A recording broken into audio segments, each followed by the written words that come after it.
Hello there, folks. Welcome to session 86 of the time. Not fuck me, man. The forming. Fuck.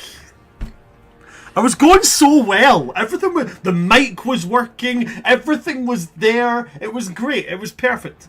Hi, everybody. It was that double 86. bang. It was the double bang. That's what it was. You Hi, banged everybody. too close to the sun. I banged far too close to the sun. That sounds wrong.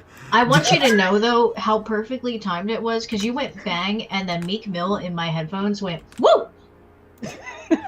Like 10 seconds after. Yeah, what the heck were you jamming to?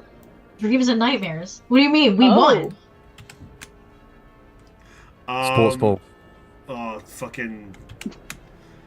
go Eagles! Ooh. The mouth There are three teams in the NFL that I despise, that I absolutely abhor, right? I hate the Packers, I hate the Bears, and purely because of the fans that I met at PAX U, I hate the Which Eagles. Is fair.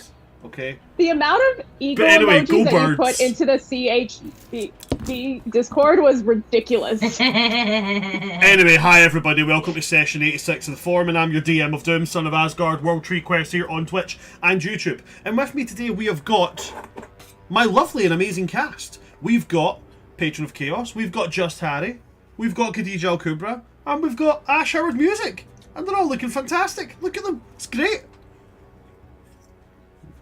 It's a fantastic day. It truly is. It's a fantastic day to die. I don't have any housekeeping, but as you can tell from the ominous music we have, and from the death tones that are playing, not the band the Deftones, just, you know, tones of death. We have quite a tumultuous beginning of the session today. But before we go into that, we need to go into our usual thing, guys, which is, what the fuck happened last session? Everyone freaked out and called the cavalry to go get Reverie, even though she wasn't even gone like 15 minutes their time. They thought I was dead. He was dead! I tried to tell them we needed to stay put, but she would was not listen to Aria. dead! Sheila was like, I looked in my sink, she's dead. My sink boy tells the Sheila's- truth! Not gonna lie, Sheila's crash out about it was my favorite thing. That was really sweet. It's like, I just made a friend and now she's dead! Which is character growth for Sheila. That's character growth. She called someone a friend. Out loud. I'm so proud of her. Kernan's just sitting like, oh, I thought I was your friend. It's different. You have a cute butt. She's my friend. You're my fiance. It's not the same. But Let us yes. clarify, you do not need to like your fiance. Damn. Sheila's over here just like, Sheila's like, I don't like him. I'm just here for the crown. Like, And the hair. the hair. But as the well, upside so- reverie managed to get Zotali to safety, and a lot of shit was done to him. Holy shit, this kid has been seriously kind of abused. He has been unmade and remade, quite literally, by what has been discovered. But yes, the party did arrive, found Reverie and Zotali, and then they went around doing some contacting about what exactly happened to this kid. Reverie managed to get in touch with her... My bestie! The bestest bud, the Raven Queen, who confirmed that what has been done to Zotali is beyond the realms of her domain. But she did give an answer to it, which was that Zotali was essentially stripped of some major part of him and then made into something else. And essentially used as a spying weapon. Well, that's a suspicion. True. It's a suspicion. It was not confirmed, but the party does think that it's a bit strange he was cast out here. Why would they do that? There was checks made to try and discover if there was any kind of scrying or sensory items nearby, conducted by Elion, but there was nothing magical felt, as well as, because of the blizzard that's going on outside, Elion's lovely, lovely dog, vigilance. Could not see We love anything vigilance. outside either. So it is a possibility, but it is not a certainty as of yet. And so we were trying to figure out what he could have been after, and we thought, oh, maybe it's that box that we stole from him. So we took it out, and we couldn't really identify exactly what it was, but our magic man, Curious Little Bean, decided to open it, and then, everyone kind of got curious because nothing visibly bad or even really visibly major was happening. So then all hell broke loose with the deck of many more things. And it was just chaos. We just dived in after a while. We got some cool things. We got some minor things. And then Aria pulled, and this is the funny part to me. We accidentally pulled the skull one the first, the second round. I miscounted on the first one, pulled the skull card, and then went, wait, I've counted the cards in my hand, I don't have the correct number, I'm one short, pulled next, and then went on. And then, as a last ditch thing, everybody agreed, we'll all pull one more, but we're going to top deck. We're just going to top deck the first card. And Because we were on the tail end. We rolled for the order. And when we rolled the order that Aria, the placement that Aria had, top decked the skull card. And for those that do not know, the skull card draws an entity of death. Not death itself, not a god of death, not something like that. Essentially something along the lines of a reaper spirit. Which is still ironic for a girl who's technically related to an embodiment of death. Yes, which is distantly related to an embodiment of death, yes. Now, when it comes to the Avatar of Death, there's very specific wording during the fight. So, the target attacks only... The avatar that appears targets only the person that drew the card. It disappears when it drops to 0 hit points or Aria dies. If an ally of yours deals damage to the avatar, because there has been new rules written on these cards, and this is the only difference I'm doing when I say between 2014 and 2024, because we're still using the 5th edition rules. But some of the cards are no longer viable in current edition because there are some rules I use, like I don't use alignments. Some of the cards are specific about alignments. So the specific wording of these is the avatar disappears when it drops to 0 hit points or you die. If an ally of yours deals damage to the avatar, that ally summons another avatar of death. The new avatar appears in an unoccupied space as close to that ally as possible and targets only that ally with its attacks. You and your allies can each summon only one avatar as a consequence of this draw. Any creature slain by an avatar of death cannot be restored to life. Now, as I've discussed with the party, that doesn't mean that you are done. Dunzo. Finito. It just means you can't be resurrected, brought back to life. But as we all know, there's many ways around that in D&D. However, when it comes to the Avatar of Death, it does manifest. It manifested right in front of Aria, drew a weapon. Thematically, it says that it carries a scythe. I don't like that. Scythes are weird. So I am going with the funky idea of that it's drawn a long sword. But it's like a two-handed sword that it's wielding with one hand. And the reason I'm saying this is because I accidentally, without realising to, when I gave this thing a voice, I made it sound like the Oathbreaker from Baldur's Gate 3. So I've now just headcanoned that it just appears as like a skeletal knight with a big two-handed sword. And it's pointed at Aria. Because, quite honestly, in this game, I am God. So I get to do what I want. And I have grey hair, so... You do. So, but there were other cards that were drawn. Do we have a note of the other cards that were drawn at all? Let's see. I wrote down mine. Aria also got, aside from the skull, she drew sun and she drew map. I know that Elion, I don't remember all the cards' names. I don't know. Elion got into a crater. Elion also can learn, I think you pulled the one where you can learn to read and write 2 new languages. No, yeah, it's 1d6 plus 2. Yeah, 1d6 plus 2. My wife is also here. You can't see her because I blurred out the background. But in our Curse of Strahd campaign, they just found the deck of many more things. And they fucked about with it and found out. Although Amy can now speak with plants.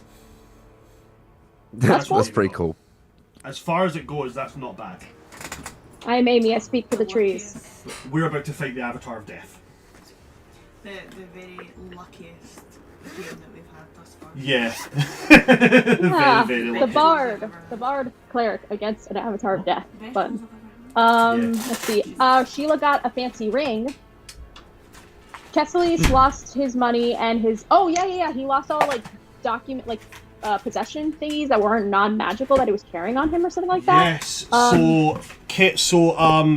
Síla pulled the ring card, which gets her which got her a random magical ring, and I found a funky one that I liked.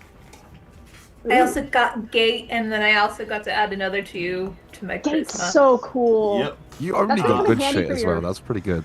Though that was the But thing. Gate's really A lot gonna of people only got good stuff or fairly non-plus things. I think the worst thing that happened before the death card was that Elion fell 20 feet. Yeah, he got Looney Tunes. But Gate's Yeah. gonna be really coming clutch for Síla with her search for the chords. I think that's gonna be really cool to see how that comes out. And then Kesselis also got something where there was some sort of deity that he could commune with or something like that. Yes, Kesselis and Elion both drew the temple card. That's cool. Let's see. Reverie got something else. Reverie and I both pulled, I think, the map we both pulled the sun card. Reverie and you both pulled the sun, which got you a random wondrous item. Mm-hmm. Oh, that's right, because I got the one from... Yeah. Mm-hmm. Yeah, I've got that in my inventory, and then I think I took a screenshot of what map does. Map, bibbidi bobbidi boop. Map gives you you can make at any point within 1 year of drawing this card, you can mentally name or describe an object or individual that's familiar to you, and you know the location of the object or individual, as well as the distance between you and the object or individual, even if the object or individual is on a different plane of existence. Which will probably come in handy. Sorry, go ahead. If you named an individual, you know if they're alive and any conditions they have. And if you named an object, you know if it is broken or not. If you named a magic item that has charges, you know how many charges it has remaining. Yeah, which will probably come in handy later because we still technically have to find the rest of the staff of 4 seasons. So. Very true. But yeah, mostly cool things. Mostly cool things. And then we top decked the skull card, which is where we find ourselves now. Let's do this. We begin with the words being told as this creature manifested. That any who involve themselves will also face the wrath of death. And then Aria, I need you to roll initiative. Okay, let's do this. As we go into combat against the Avatar of Death. Bismillah. Okay, that's a good one. So that's 18 total? 18 total? Yeah. Okie dokie.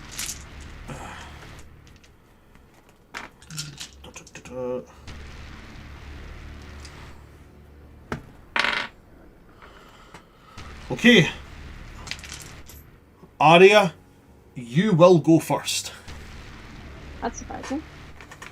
Okay. 10 plus 3 on the initiative roll, so that is a total of 13. Alrighty. Let's see.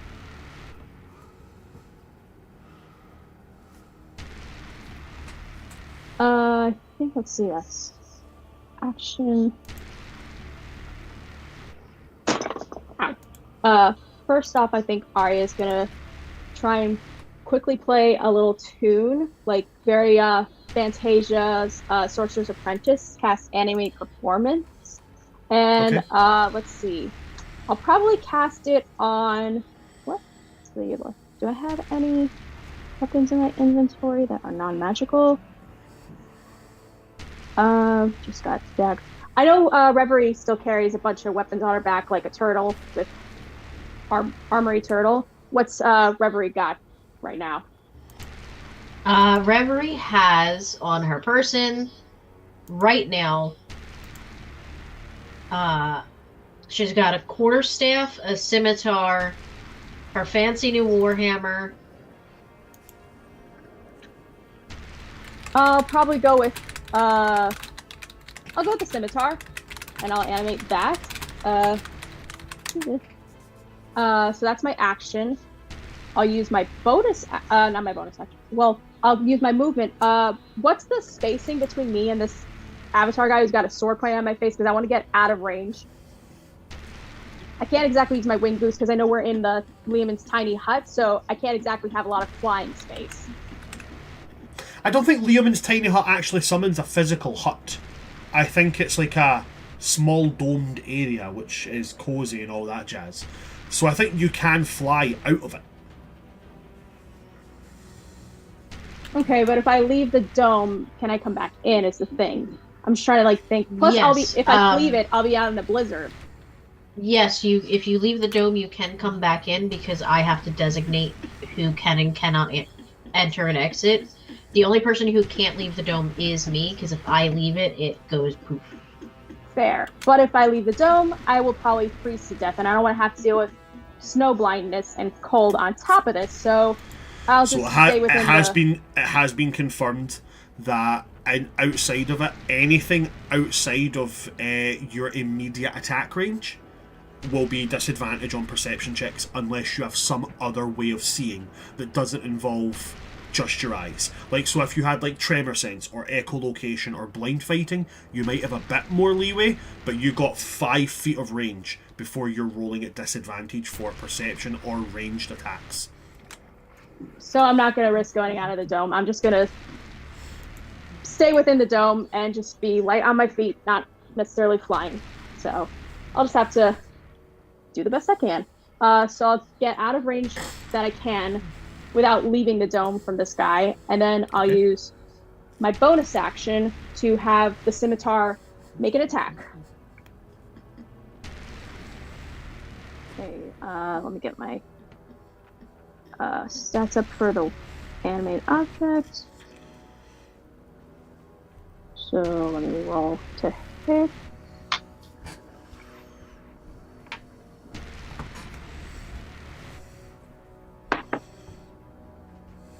So that's 6 plus.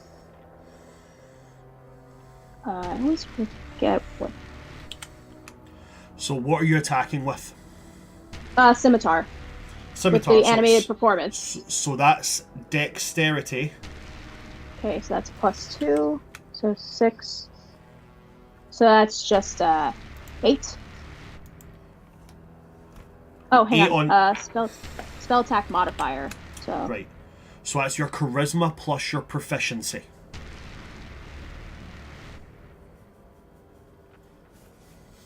Charisma.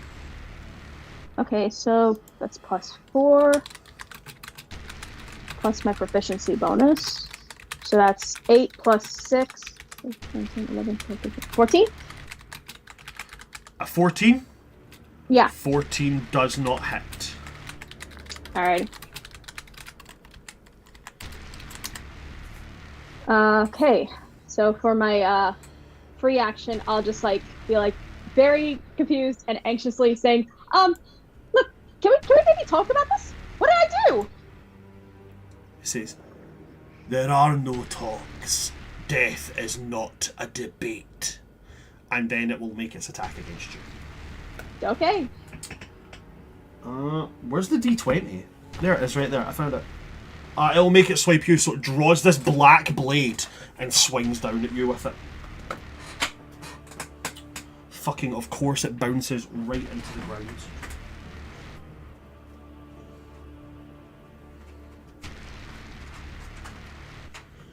Where did you go? Oh, I'm so glad I still have my scale mail on. Never mind, I'll just roll another one. D20. That is a 7 on the die. So I don't think that's going to do anything. 7. Is it a total? No, I'm just about to find that. I'll tell you what the total is, don't worry.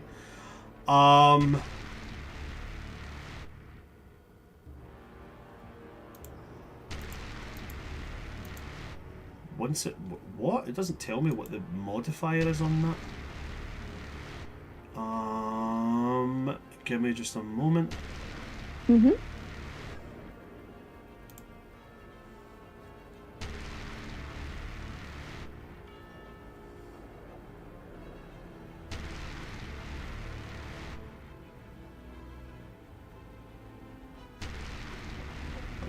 Oh, okay. So, I figured out why there's no attack roll. It doesn't roll to attack. It just hits. Oh, okay. Okay. That's interesting. Okay. I feel a face right now. So you're going to take... So you'll take 4 slashing damage. Okay. And you'll take 2 necrotic damage. I have resistance to necrotic. You do indeed, fantastic. So you'll take 1 necrotic damage. Okay, so that's 5 damage total. Yep. Okay. So it cleaves at you, and as it feels your resistance to necrotic damage, it kind of looks at its blade, looks at you, and goes, "You are touched by death, but it will not save you." Would it help if I said she's my great-great-great-great-grandmother? No, she used to be my college roommate. That makes it worse. You know, that's advantage on attack rolls. I get... No, I'm totally joking. He has no reaction to you saying that. Bollocks.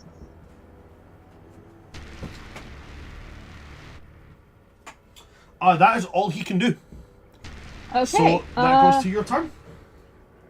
Alright, so... if he hit me, can I use my reaction on my turn to heavenly rebuke him? So, generally that is exactly how that works, but as he does not make an attack roll, no. Oh, dang it! It's very Fair specific in the wording of like heavenly rebuke and hellish rebuke. I designed heavenly rebuke to work in the exact same way as hellish rebuke. So when you're dealt damage by an attack, mate, he's not making an attack. He doesn't roll an attack roll, or at least that's the way that I'm looking at how that wording would be. Because if you get hit by a fireball that somebody casts, you can't hellish rebuke. Or wait, because now I'm double thinking myself and seeing if it just says when you take damage. I think let me double check the wording. Reaction when you responds to being damaged by a creature that you can see within melee range attack.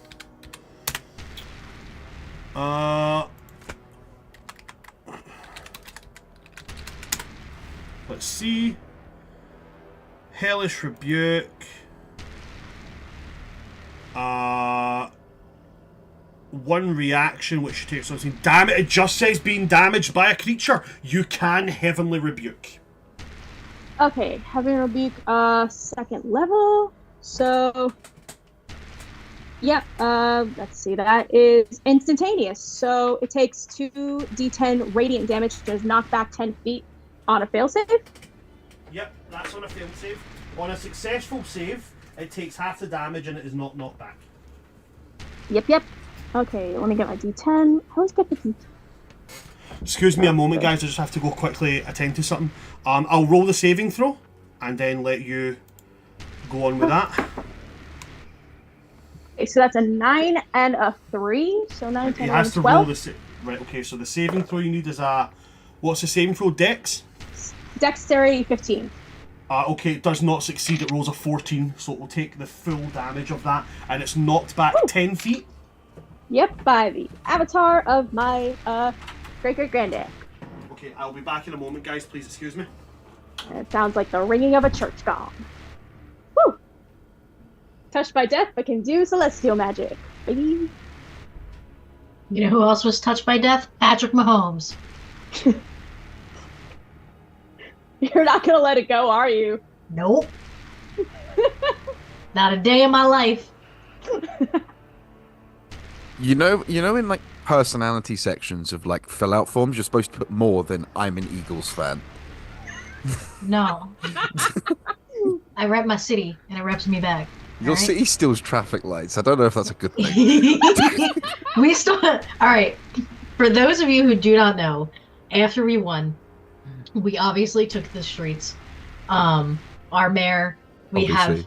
have a long history of climbing light poles when we win, and also setting things on fire. Menaces. And the mayor said to not do that, so instead we stole 2 traffic lights. What?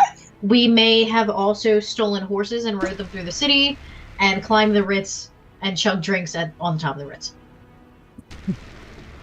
You guys are feral. I love my city. I mean, to be fair, we could hardly talk for what happens over here in England after footy games. Oh god, like World Cups and shit. Oh Jesus Yeah. Christ! I don't really follow a lot of sports ball kind of sports. Most The I do last- is like UFC. I remember. I I love remember my city. the World Cup when we lost to Italy. We actually got banned from certain Italian cities because like 400 Englishmen got arrested for like breaking windows because we lost. It was bad. Yikes, that is Meek fair. Meek Mill, if you guys don't know, he's a Philly native. Said he would perform at City Hall if someone just brought a speaker. Just one speaker. How many were presented to him? I have no idea. Oh, it's so good. Absolutely my city. feral. No one loves harder and no one hates harder. All I know is every time I Besides hear maybe- Eagles or Eagles fans, I just think of like the Eagles fans scene from like the movie Silver Linings Playbook. It's fair.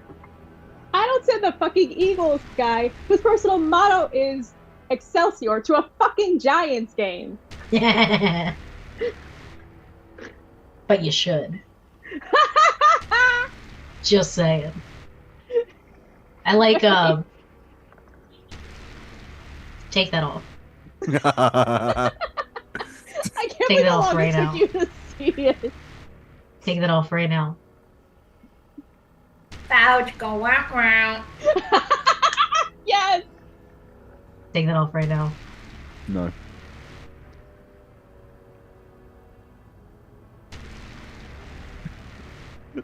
Okay, Formoso, help me. I did like It's fine. contemplate. It'll just go in the trash when I go over there. You couldn't reach it even if you were here anyway. Short as. You built a He wants to kneecap fight. height. He wants to fight. That's what this is.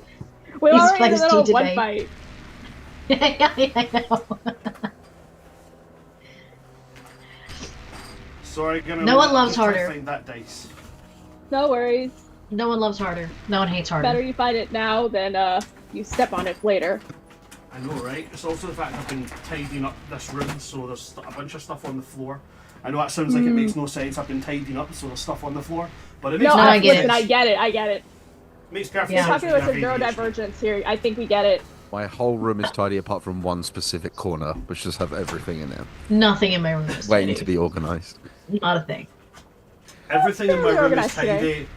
Everything in my room is tidy except the floor. The floor is a mess. I feel that. Oh But yeah, it's it's because true. everything got thrown onto the floor in order to organise the things that were higher up. So It's for real estate.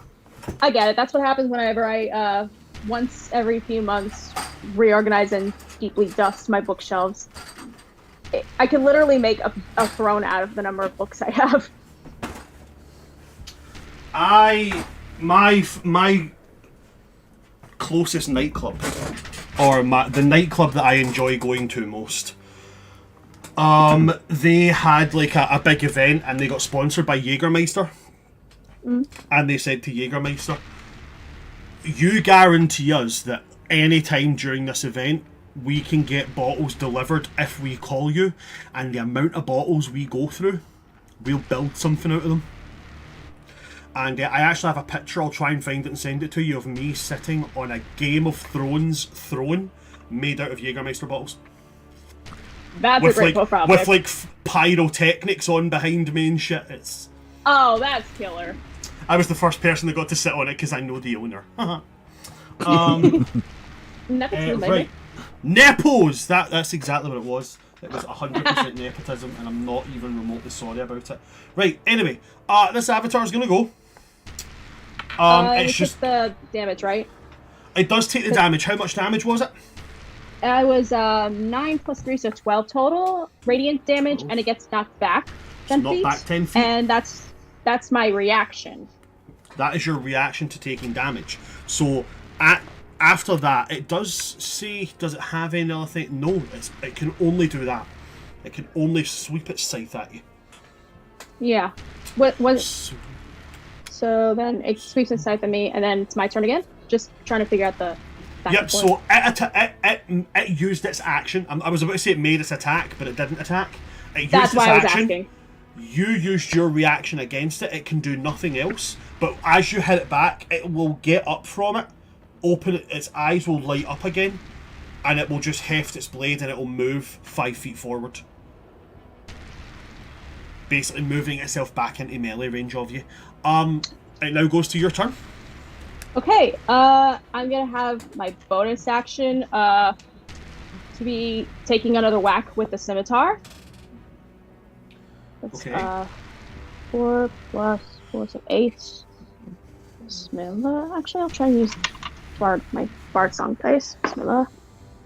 Oh, that was a good one. So that's a 16 plus 17, 18, 19, 20, 22, 23, 24? A 24 will hit. Woo! Let me get the damage up. So that's hits 1d10, plus proficiency bonus force damage. So let me get my d10.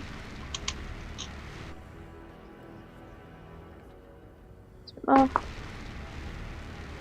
hang on, that's the wrong dice. Let's put the d10s in the.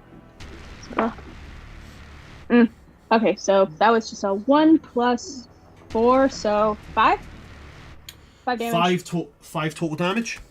Yeah, didn't roll well. Oh well. Okay. So you sweep your blade at it and it or the blade itself moves and strikes against it. And it strikes into it, knocks it aside, and as it comes back, its jaw has been like dislodged, but as it comes back, it just puts the jaw back into place. And it as it does that, it says, "Death cannot be silenced." Well, maybe Death can laugh a little. And for my action, I'm gonna cast, start playing tune kind of sounding like da da da da da da, and cast Tasha's Hideous Laughter at level 1. Tasha's Hideous And Laughter. And it has to make a Wisdom save of 16. Okie dokie. Wisdom save of 16. Yep, yep. Okie dokie.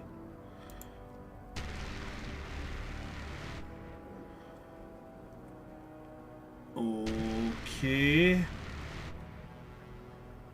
Dokie. Tasha's Hideous Choosing to Laughter. laugh in the face of death. What's the saving throw for that? Wisdom save 16.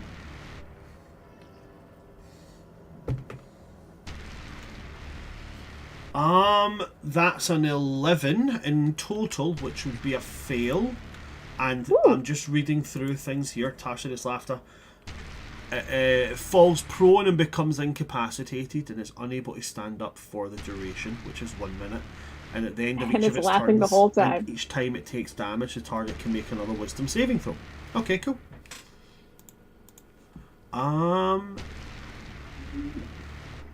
It is immune. It is immune to almost bloody fucking every condition, but it's not immune to prone, and it's not immune to incapacitated. What does So- the Avatar of Death sound like when it laughs? I think it doesn't actually sound like it's laughing. I think it sounds like an Aztec death whistle. As it just like opens its mouth and starts bellowing out this sound. But it does fall prone. It's like on its hands and knees as it is overcome with the weight of this spell. It goes to its turn. Okay, being prone and being incapacitated means that it has disadvantage on attack rolls, but it doesn't make attack rolls.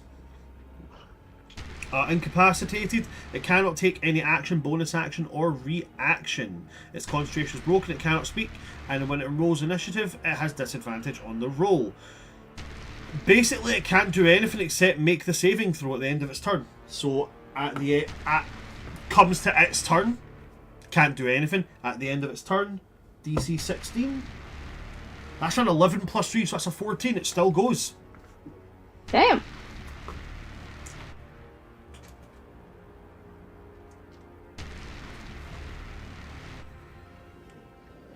So that goes to your turn. Okay. That's a concentration. So, actually, hang on. Does that mean animating performance? Is that a concentration? No, it's not a concentration. It has its own a mind of its own. Okay, so I'll have my dancing scimitar make another whack. I'll roll again. I just have to check something. What is that? It's animating performance. It's called. Yeah, animating performance, animate.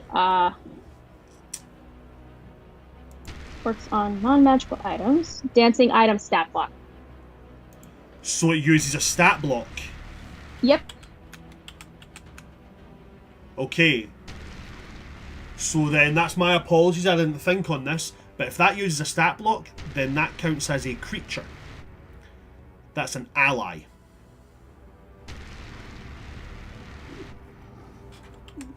Even if it's a construct? It's still a creature type. It's still a creature. Oh, okay. Oops. Did not think of that. Neither did I. So it would appear that as you roll to hit with it, by all means, roll to hit with it. Okay, well, I rolled an 11 plus, let's see, 8, so that's 19? 19 won't hit. 19 won't hit. But as it makes the attack, as the blade comes down about to strike this one, another blade appears and blocks the scimitar and pushes it back up. And as it pushes it back up, the blade, like as if it's appearing on its own, a hand appears holding the blade, then the arm, then down, as there's now a second avatar of death. Oh, okay, that's what it meant. It is coming in last though. I mean, I don't mind if it kills the sword. Good to know. I'll get Reverie another one. If it like breaks or something like that. Is that the end of your turn, Aria? That was my bonus action. I still have my That's your action. bonus action. You still have an action. And yep. So I'm gonna shift the tune a bit and cast Shatter at we'll go with second level for now. Second level Shatter, okay. Mm-hmm. Kind of testing the waters for now.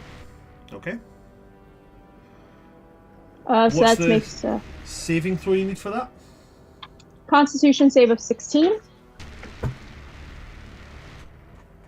So the one that's on the ground, does he roll with disadvantage on that? I think so if he's prone. No, he right? doesn't. He doesn't. Prone and incapacitated? That doesn't make disadvantage? Just want to double check. Doesn't roll with disadvantage, Okay. no.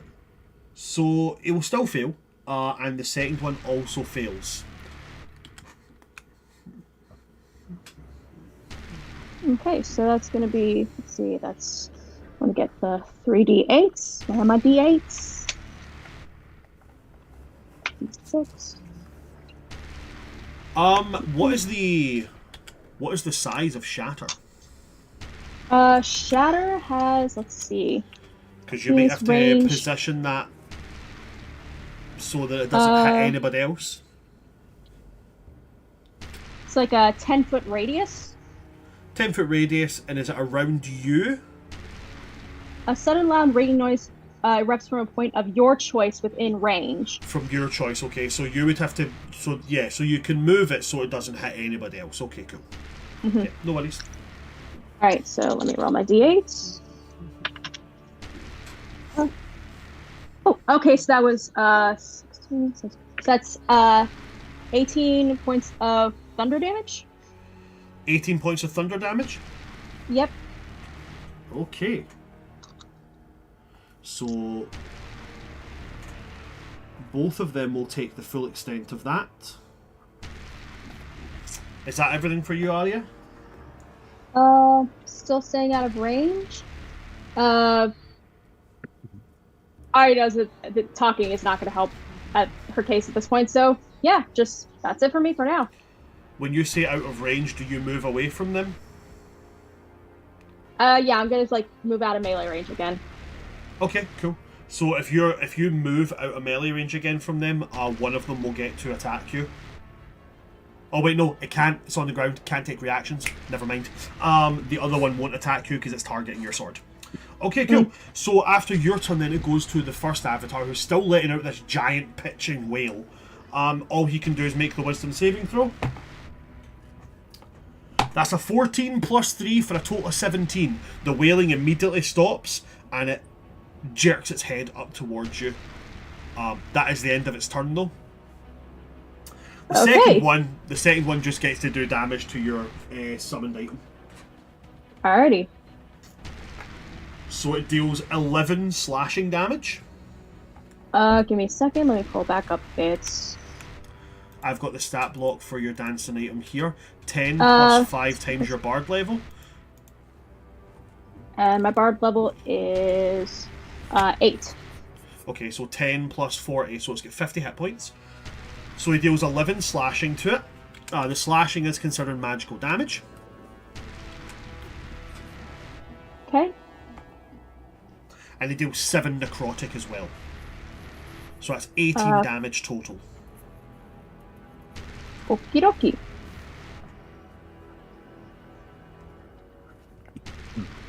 It's looking a little dinged up, but still bouncing in the air. Yep.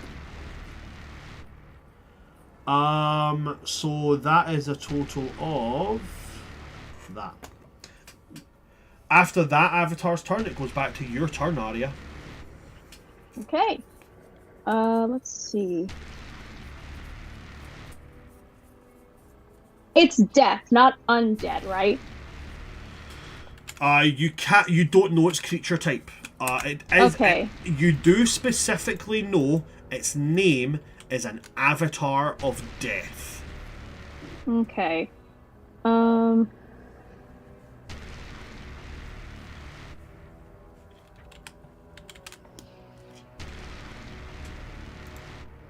Says censoring the undead, so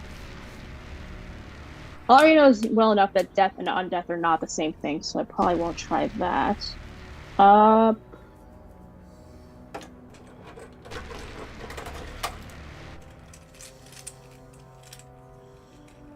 see.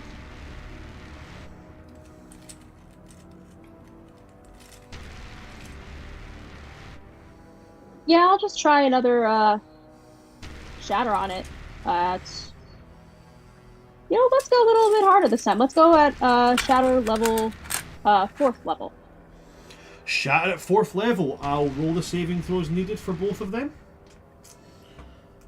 The first one, that's an 11 plus 3 is a 14, so it will fail. Second one, they'll both fail it. Second one, 9 plus 3, 12. Sweet. I need more d8s. Hang on.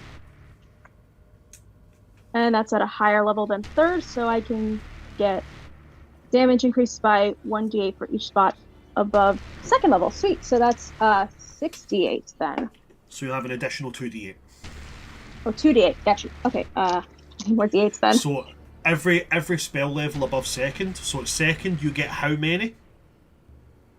2nd level I get 3d8 for shatter. 3d8s.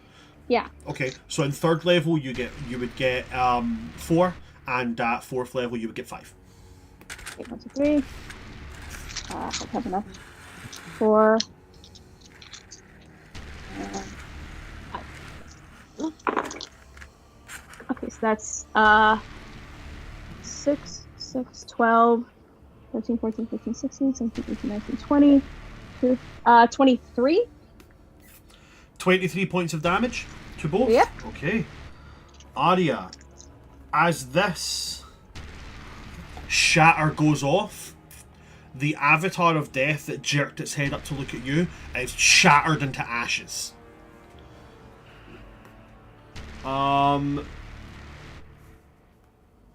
And as I've done the math incorrectly, so would the second one. Oh. Because it wasn't. So I gave the second one the same amount of hit points as the one you summoned, but that wouldn't be the case because you summoned it and it had 50 hit points, which means it wouldn't have half of your maximum hit points. It would have half of your summoned items' maximum hit points, which means it would have had 25. So, yeah. As you cast this final shatter, they are both blasted into ashes, and the gripping cold of death leaves this little hut, this little safe space, and it just returns to that very, very specific howling, biting cold of a blizzard. Which is kind of then offset by the fact that you're in a place that creates a cozy, warm atmosphere. Aria just points to the crazy box of chaos and says, "No more cards for tonight. That was not fun.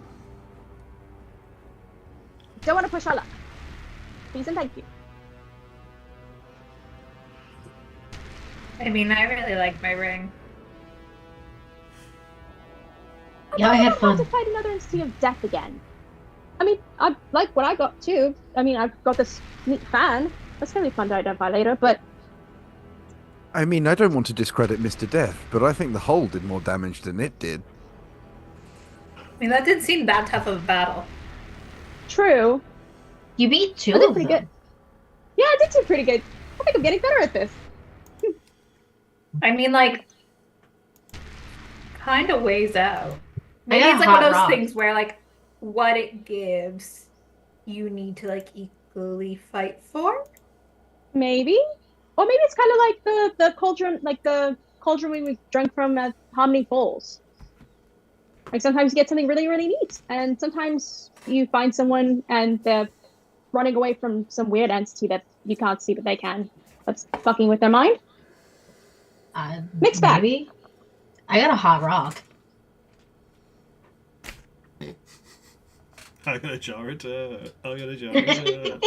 I I'm hold gonna up my sense the rock. actual- I don't Ooh, know. what's the- I like them. And then Sheila will just close it and put it away for the night. Yeah, I got this really cool fan. Alien got a hole. Elion's A very now- big hole. Elion's now setting up a house in the hole. Just like, I like my hole. This is a nice hole. This is my hole. There are many others like it, but this one is mine. For real estate. It's got my blood at the bottom. Of course it's mine. I bled on it, so it's mine. Marking your territory. But how about we just, chill for the rest of the night? We can figure out what to do in the morning. I don't think Yes. I gotta get much yes. farther. We should do that. I should spy on our friends. As I'm long as just they're gonna- not dead. Yeah, I'm just gonna sit here with Sotali. Make sure he's okay. So Talia I don't is- think he's gonna wake up for I know. until the morning. I just don't want him to be alone when he wakes up. But I think it'd be nice if he saw a friendly face. I That's all. think so. And So, who's He's doing gonna- what? I'm going off to the corner of the dome to scry. Corner of the All dome. my friends. Yeah.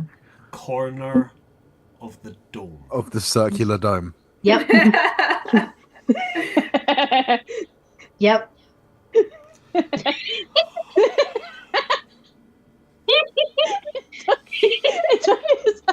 You're the It took a DM, minute, Bran. but- Bran, make a corner in a circle. It's not that hard, bro. Would it be an octagon then? No, It 'cause if it's goes not in a the circle- square hole. No, Where does the little don't. That rectangle no, go? don't. I hate that video. I hate that video so much. Okay, cool. So you go to a. Just You go to- you know, the edge of it. It's all edge. You? It's away from everybody. You go to the most northwestern point of the edge. You're bang on northwest. Perfect. No, wait, no, you're not, because I don't like their parents. You are the most southwesternly edge. Perfect.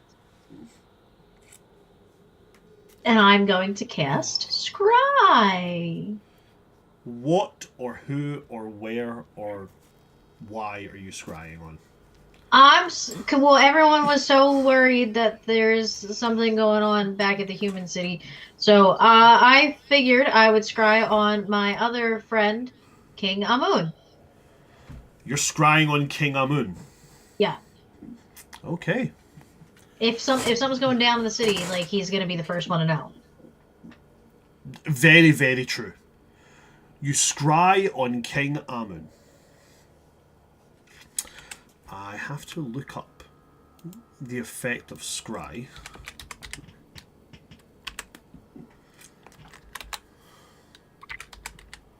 Is the spell called scry or scrying? Scrying. Scrying, I thought so. I just have to check out a wee wording on something, see what it is that you get. Crying because you see if people are crying. Yeah. Or if Yeah, you're that's dying. it. It's a perfect combination of the words see and crying. Crying. You can see in here a particular creature. Okay, so creature. You choose that is on the same plane of existence as you. The target must make a wisdom saving throw. The spell will not take effect.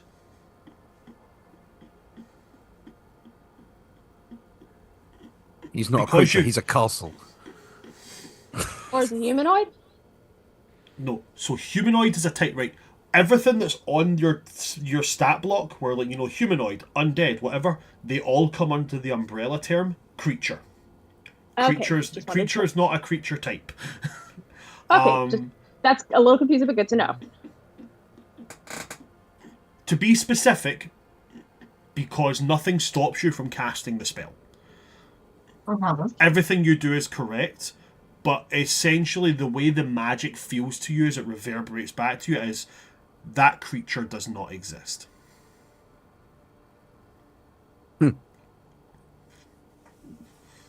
Oh my god, he's dead. Oh no. But I can scry on the city instead. No, so I did look it up. Scrying says creature. However, you could... Oh, I'm sorry. It says for me it said instead of targeting a creature, you can choose a location you have seen before as the target of the spell. Oh yeah, it's literally at the bottom. Oh, yeah, it's right at the bottom. It is right at... Sorry, That's I do really apologise. Yeah, it'd be really good if that was at the top with the other rules of it. So yeah, you're very Yeah, correct. that would make more sense. You can indeed scry on a location. You can do that if you like. Where would you like to scry on?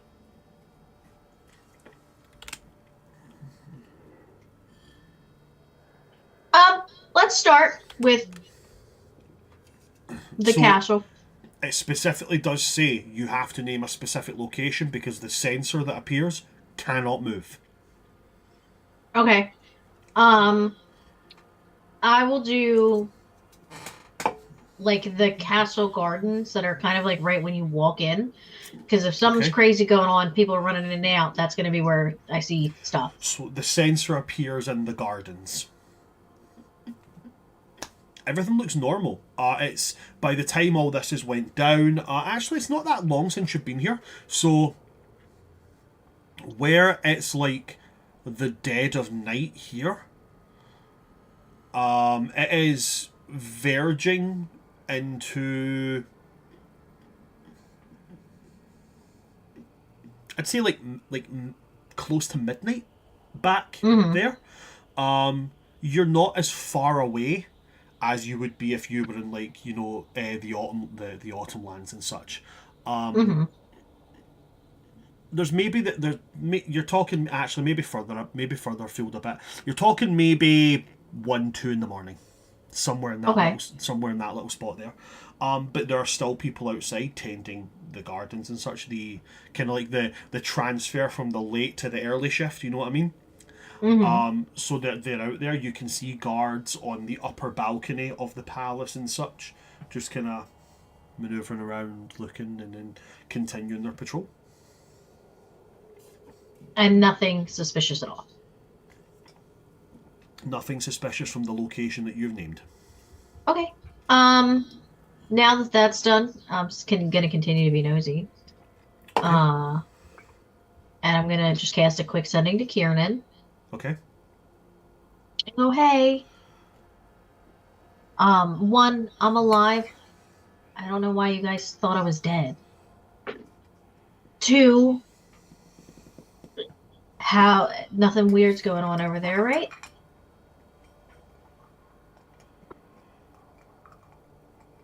Kernan will respond to your sending and say, "Hi, one, we looked in the magic bowl and couldn't see you. Number two, nothing's weird. Why?" I'll cast another sending. Okay. And go. Yeah, I can't be spied on through that kind of stuff. And no reason, I'm just making sure because, we're a suspicious bunch. Kernan will answer. Yeah, okay. Everybody okay there? If everybody's alive, you don't need to answer. If anybody has died and you're able, I would appreciate an answer. Okay, then I don't answer. Okay, cool. And then I just because Reverie, she is gonna message Logon and ask kind of the same thing. If everything's good over there. Okay. Logon. Checking on our friends. Logon will answer. Yes, Reverie, everything's all right here. Is everything all going okay where you are?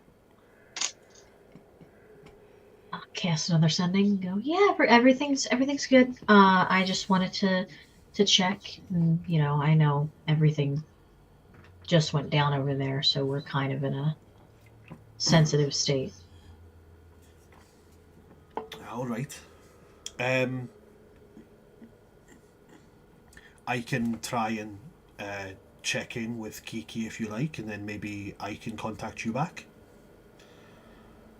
No, I'll cast another sending. No, I just checked on everyone, so Kiki should be fine. Well, all right then. I'll let you get back to it. We're expected to hear from Kiki for a check-in in roughly around 24 hours. So, if anything's out of the ordinary, I'll get in contact with you again. Yeah, I just won't answer that one because that felt like an end. Okay. And then I'll go back. I'll go back to my sleeping spot that I had been sleeping at. Get settled in. Okie dokie. Fantastic. Well, with you doing that, is there anything from the others that they want to do? Síla, I'm going to wait till everybody falls asleep and I'm going to play 52 pickup. I have something. Aria, go ahead. While she's sitting next to Zotali, and just, I think her mind is very much on like how much he changed, but how much like was done to him, and she can't get out of her head like how basically he was kind of abused and thrown away in a similar way she was, and it's just another way that she sees a kindred spirit in him, and that idea of something being taken from him just kind of really gets to her, and so she will take out the sheets of music that back at the palace Kessleys had walked in on her, kind of like meditatively like writing on it. It's not the same as like the piece she's been working on, but it's a new song that she is writing specifically for Zotali, with like exact kind of like idea of what she wants it to sound like and what she wants to say in it to him and for him. And essentially it's kind of like, you know, saying like when you see someone who like has shared a similar kind of like experience as you, or like maybe like is a kindred spirit as well, and you see their struggles and you see like them lost and alone, and you are like, I see you, I'm here for you, you're not alone in this kind of thing, and just really trying to communicate her feelings about him through the song. And it's also kind of like acts as a means of prayer as well, because like playing and writing music now, like this is how she worships as well, and it's sort of like also a request to the greater hand to like give Zotali comfort through this song and help her to help him in however way she can, because even though she recognizes that in the grand scheme the whole thing with the Lord of Twilight is a priority to her in this moment, like her priority is making sure someone she cares for and sees so much of herself in is gonna be okay. And yeah, that's what she does until she decides to head to bed. She knows exactly the kind of song she's writing. Okay, I don't think you need a roll on that one. I think that's absolutely within your wheelhouse of capabilities. Yeah. Yeah, I'm good with that. So that's what you're doing until you fall asleep? Yeah, she just sets to the side for when he wakes up, and she gets to keep her promise to play a song just for him. And then she'll just head to bed. Okay. Elion, Síla. Anything for you guys? I think Síla? Sheila's just gonna not encroach on Reverie space, like enough that she can hear her and just be like, "Psst. I'm glad you're not dead." I would never die so easily. But I appreciate that you guys were worried. I didn't see you, and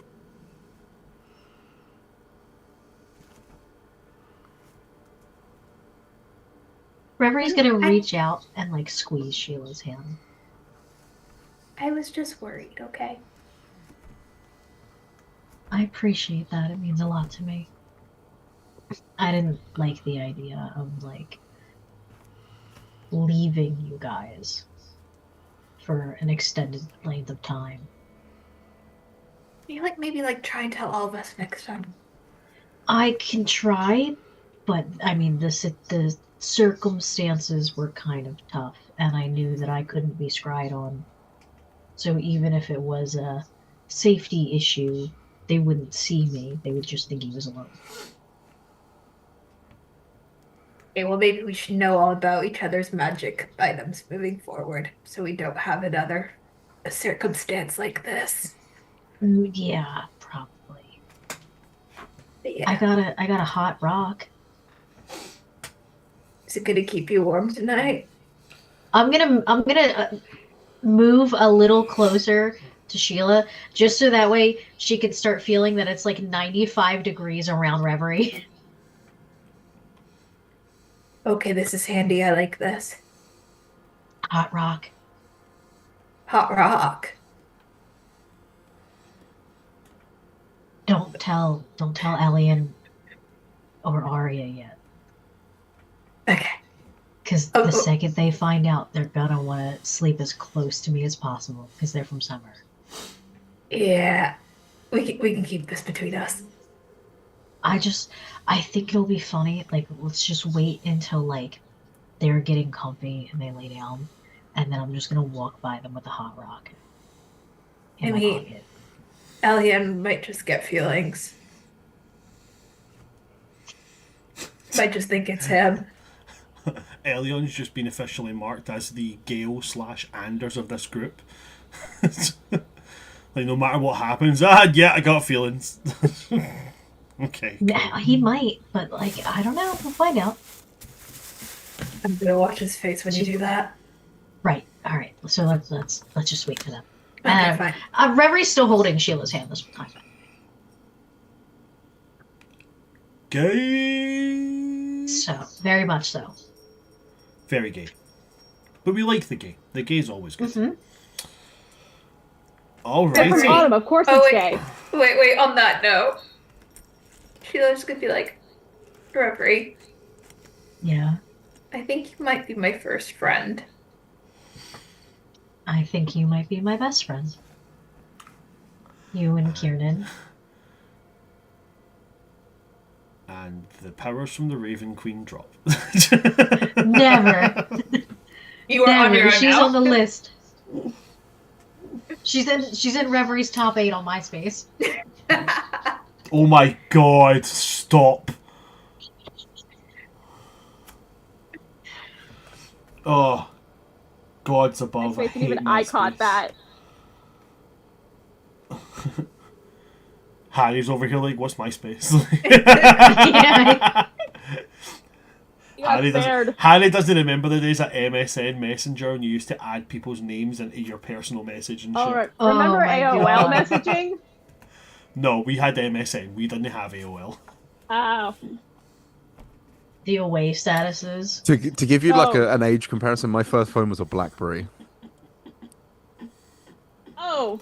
My first phone was technically my first phone was technically a concussion. I had the Boost Mobile walkie-talkie phone from the commercial where you hit the button and go, "Where are you at?" And within a certain that's radius, cool. your family, like people in your emergency contact list, could answer. I had the So one my that was about grandfather this used to- big "Where and you you had to at?" pull an antenna up. I just had the little flip phone. The one with the little Pong game. Nah. My second ever phone was a Um, Nokia 3310. Yes, Indestructible. truly. Absolutely. A guy had one in his pocket when he got shot. The bullet did not go through the phone, and the phone still worked. That is one of the greatest points of technology I've ever heard of in my life. Imagine trying to play Snake and just being like, I can't see where the snake's gone. We're trying to use your screen dirty. No, there's a bullet in the way.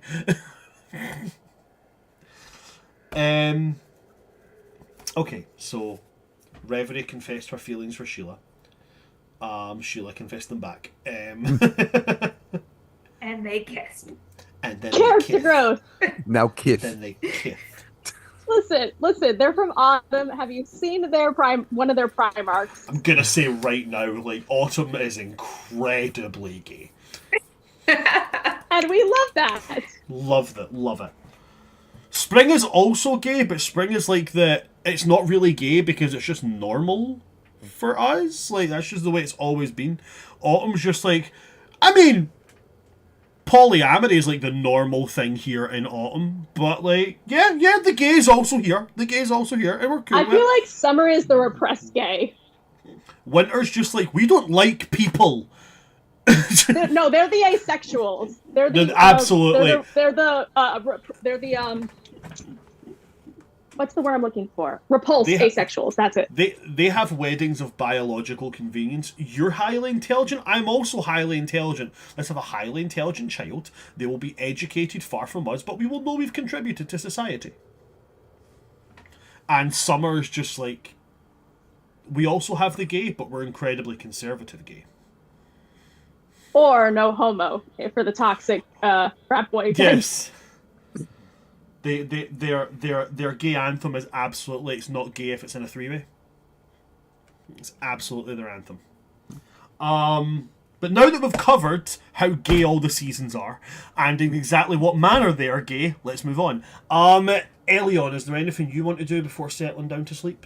Vigilance lasts 6 hours, It does indeed. so I'm prepping him on patrol routes in the area. Okay. And he has to stay in the dome because he can't be outside. But so it is a Kinda trust patrol him route in a outside. 10-foot dome. He's walking in a circle. Yeah, very much. He's walking in a 20-foot circle. That's what But he's doing. he's on watch until I wake up because I trance. Okay.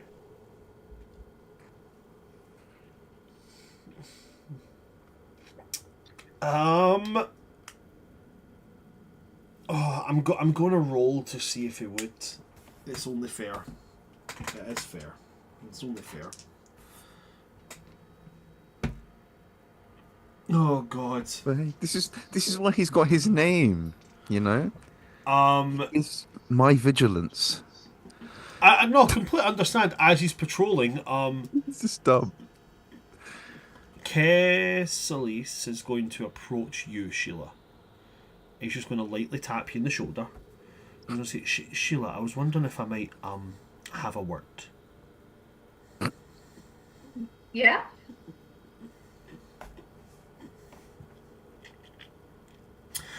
I was wondering if you wouldn't mind, and I will happily accept your answer on this. I'd like to have a bit of time to study that box of cards, if you don't mind. I promise you, I will not draw one card from it. I mean, I'm still convinced it doesn't do a whole lot.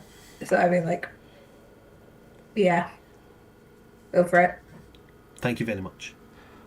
He will take it, go sit over in a corner, and he starts like moving his hands as if trying to cast a spell, work some magic on it. And does everybody trance?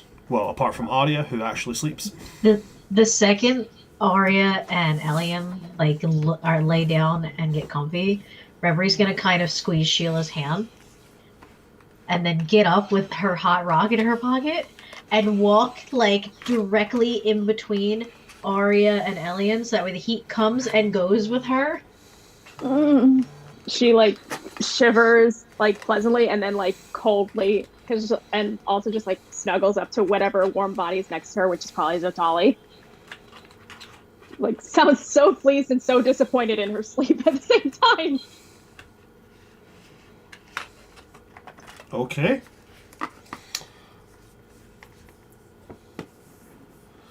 Any reaction to these?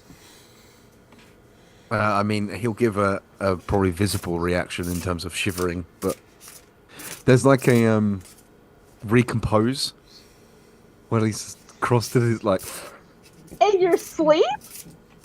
well, trance is like you're Oh, still right, aware, you trance. right? So Yeah, no.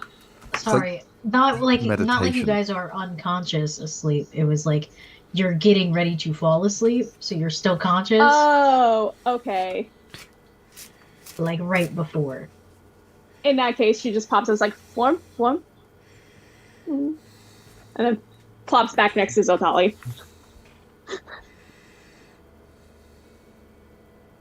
Okay. And as you all settle into your trancing, I need to double check something first. Excuse me a moment. Shoo. Hunk shoe! Oh my god! Shoo. The oh my god! Shoe. That was so funny. Hunk shoe! You wake up, shoo. Give me just a little moment here, folks. I just have to mute myself quickly, okay? I will never get over good. Juno's bit. That was so funny. Listen, that is the you speak more than two languages struggle, is forgetting words. That is fair. That's so fair.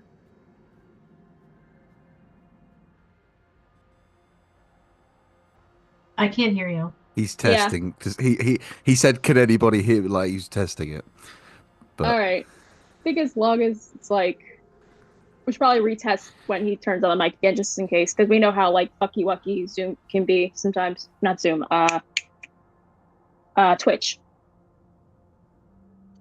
Anyway, I Also, speak English, and that's my struggle still. the fact that I'm not more fluent in Spanish is still, I'm still ashamed of myself for that, because I'm like second generation kid. I have very little excuse other than my mostly Spanish speaking relatives were on the other side of the country or in a completely different country. Mm-hmm. I can do like really random sentences in about 12 different languages, but not any actually coherent language. I at least know all the swear words in Spanish and some Also, in Italian too. that's the important I bit. know. So True. I know like enough of a couple languages, but not like that where I would feel confident going over there and only speaking the language. But like Yeah. you grow up, I feel like it's a part of growing up in like certain parts of the US where like there's a lot of different cultural melting pots. So like New York, Philly are like two really good places for that. Yeah, same. Jersey in general, I feel like, Hey or at least guys, my I'm area of back. Jersey. hello. Hey. Thank you. You're picking up at least Italian. And maybe some Oh yeah, Spanish. sure. What was And that? probably a little bit of Filipino if you're in my area. It's Oh, really honor yeah. of you, Bran, to like mute to deny the presidential honors so that we didn't feel jealous, and then come back. It's really selfless. I thought so too. Um,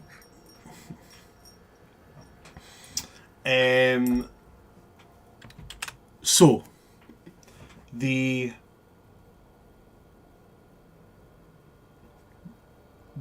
4 hours passes for those of you that need to. Actually, Aria is long resting, so it's 8 hours.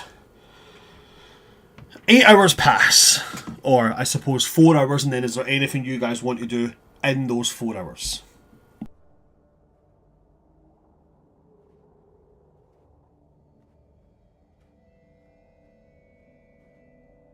Everyone just huddles up to Reverie because she's got the hot rock.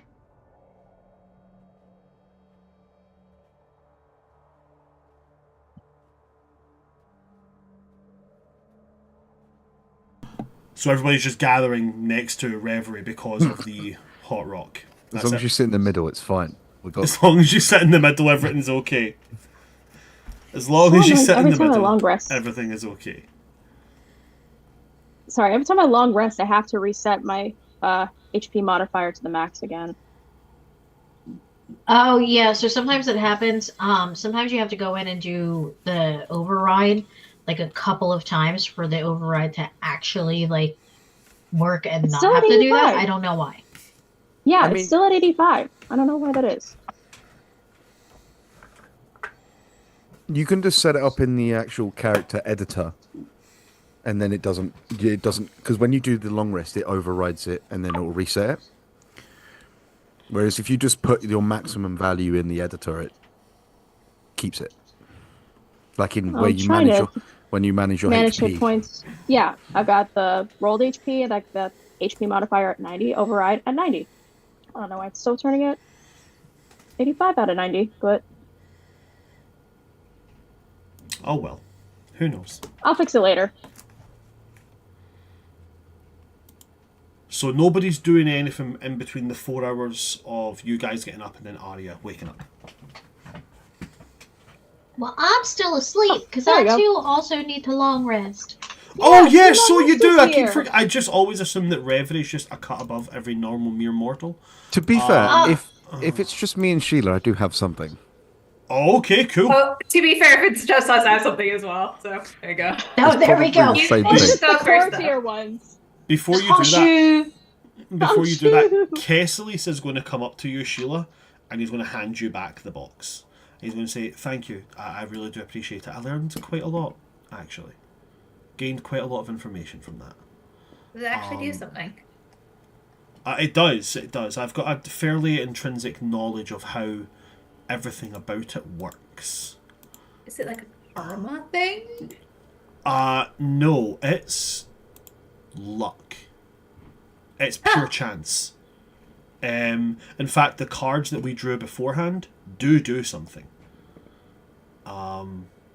They're just not entirely evident. You're probably unaware, but your abilities of social interaction have increased. If I ever had any kind of written documents that said I had ownership of something, I now no longer have that. It's been eradicated from existence. It's quite interesting.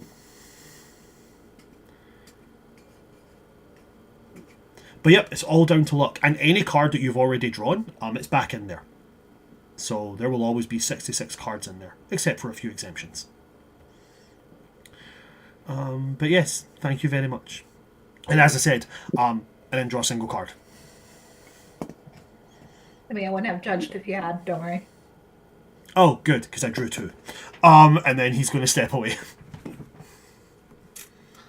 That's why I was recording the video in case there was like a, so he did. I've got the video of the cards being drawn as well. So he drew the tomb card.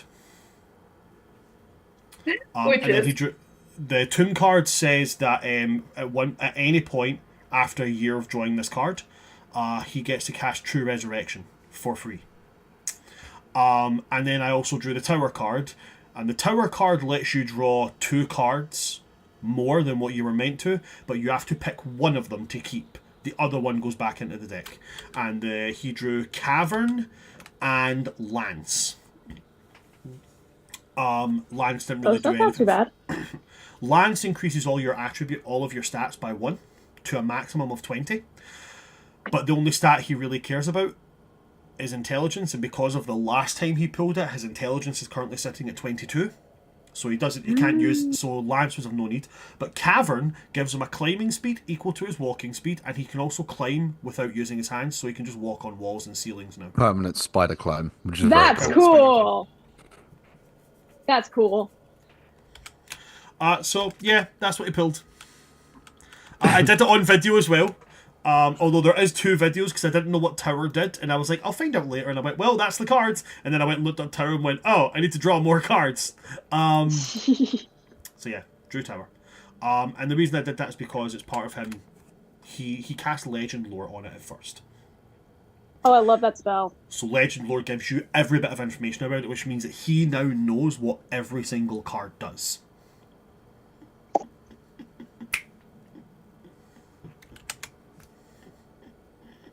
Just made sense that he would do that.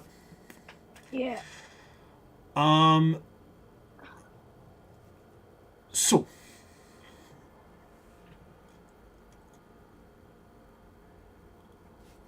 that's all he does, and then he gives you the box back, steps away, and goes to have his 4-hour rest. Leaving Elion and Síla. I'm not even gonna try and approach. I'm gonna have vigilance come rub against your legs, and like a little figure 8, and then walk back, and I'm like, can I approach? Yeah. Okay. Sorry, I'll kind of walk up. This is a bit of a big conversation. I don't want to. Anyway. You alright? Yeah, I don't know. I wanted to ask you, how you encountered the dragons that you met recently. As in how I found them? Sure. What is there other just sure, or is there another direction you want me Well, I to have do? something in my head. I want to see if it matches. I mean, luckily, because the scales, they kind of lead me in the general direction, and then it's like a little bit of a... I'm just kind of like the last one was a cave, and they kind of put me through like a little bit of a trial. But then I meet them in person, and it's fine. It was basically like meeting Tinklebeth. And your scales don't react to my presence, no? I'm not a dragon. I'd like to make that very clear. I mean, did you see yourself glowing when you ate the whatever you ate? Did I see myself glowing when I ate whatever I ate? You didn't ask to check it, so realistically you wouldn't have noticed. I don't recall. Hey, Sheila will pull up the scales just to make sure to humor and be like, They don't react. No. Okay. now why are you asking? Like, I know you mentioned you had a dragon friend. I have been getting visions. And I was approached last night. Like, physically? In trance. Okay. Oh. What type of dream was it? It was a dark room. He was surrounding me. Yeah. Almost like, not predatorily, but evaluating. Okay. Are you okay? You're smiling. It's just sounding very kinky so far. Yes, continue. Are Um, we sure it's not a wet dream? it didn't go that long enough for me to tell, I'm afraid. What is Was this it short conversation? then? It was. Sorry. Do you know much about the gold one? I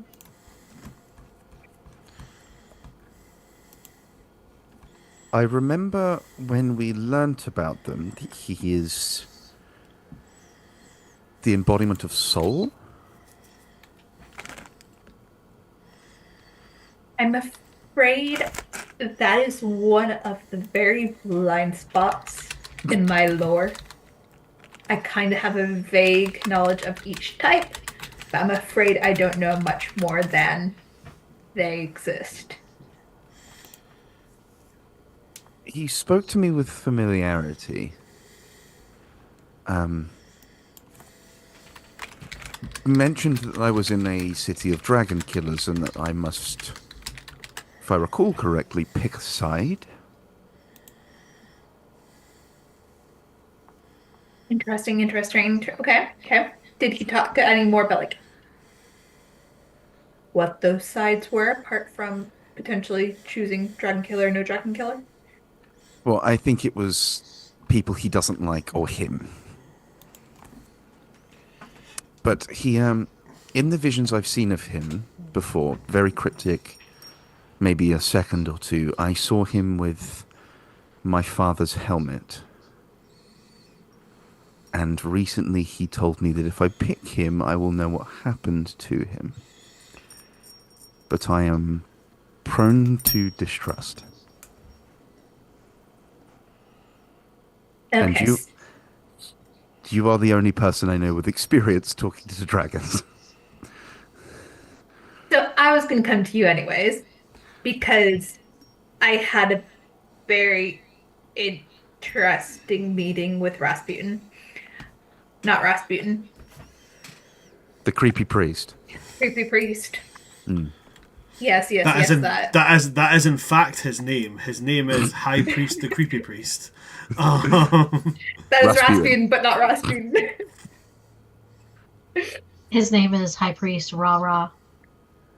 Rasputin, I was actually about to go, no Natalie. it's not. priest in the dark of the night. Please tell me it's Madeline Rara.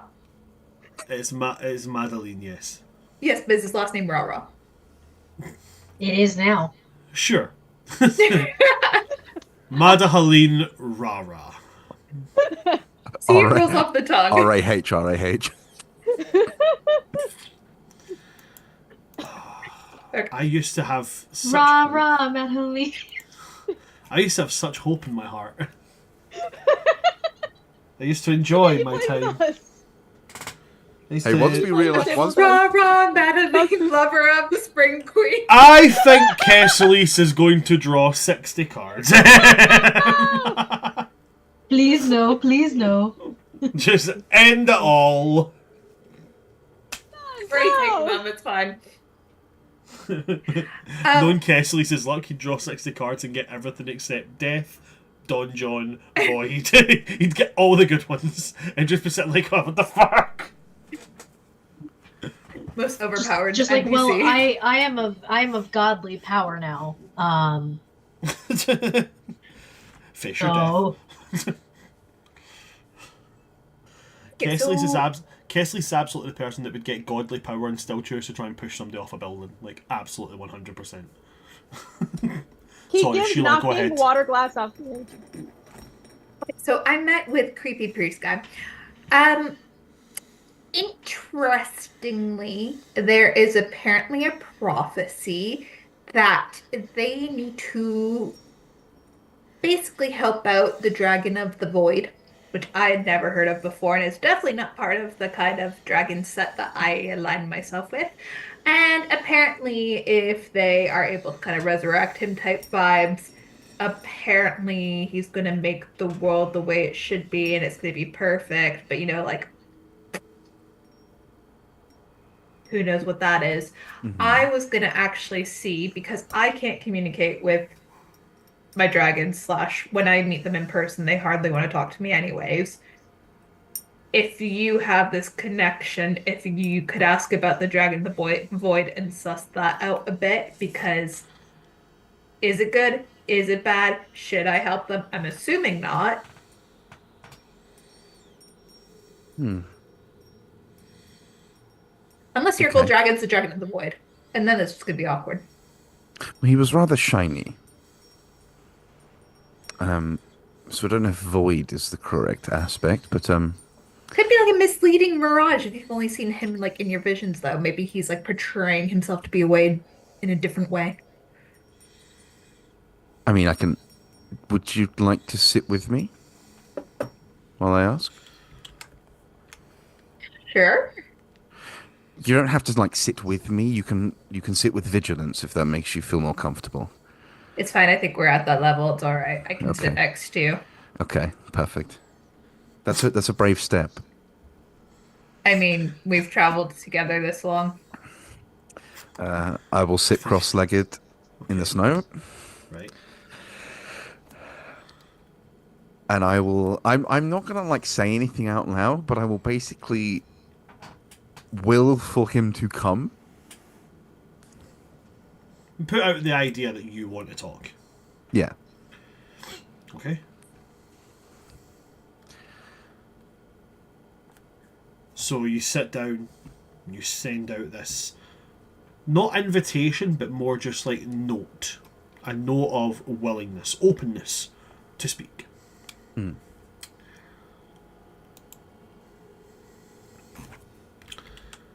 And it starts as a low rumble. And then it builds into his voice.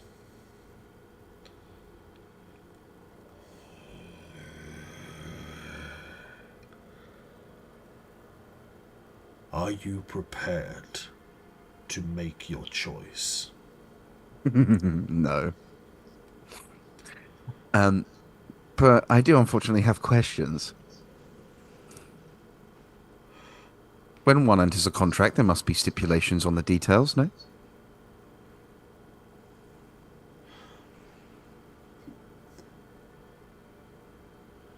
What questions do you have? My eyes, I'd like to think that my eyes are completely closed, almost like meditative. And then as soon as that sentence finishes, I like snap open. What questions do we have? You know about the Dragon of the Void. Are you aware of a void dragon?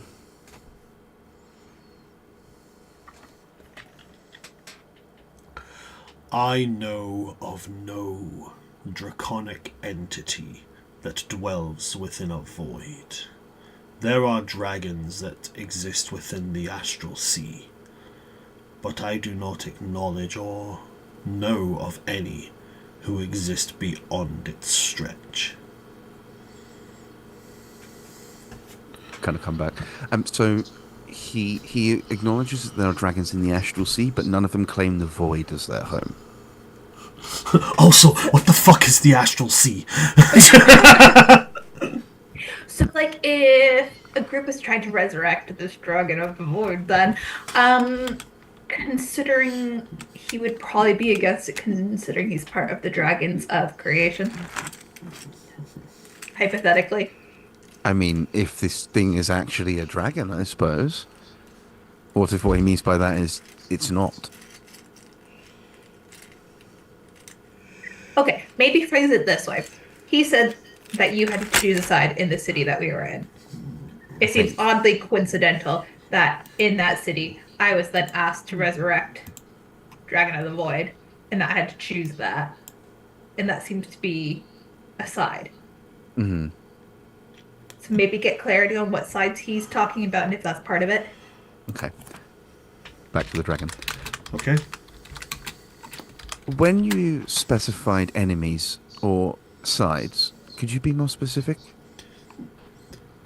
The humans hunt, kill, wear, display, and feast on my kind.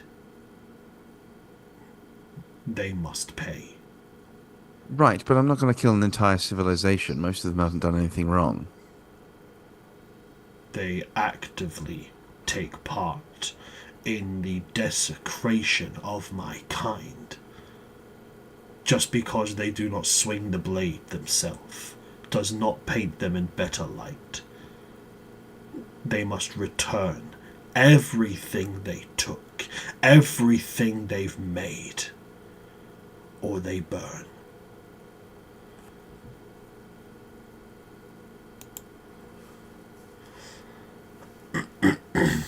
You're condemning innocent lives to death for their leaders' decisions. And what of the eggs that they, coated in the gold taken from hordes? What of the younglings who will never have mothers return to their nests? Where is the punishment for their lost innocence? You speak of innocence, but you in your own actions condemn innocence to having no justice. I would consider a different course of action than attacking my choices. Your lineage earns you this chance. What would you suggest?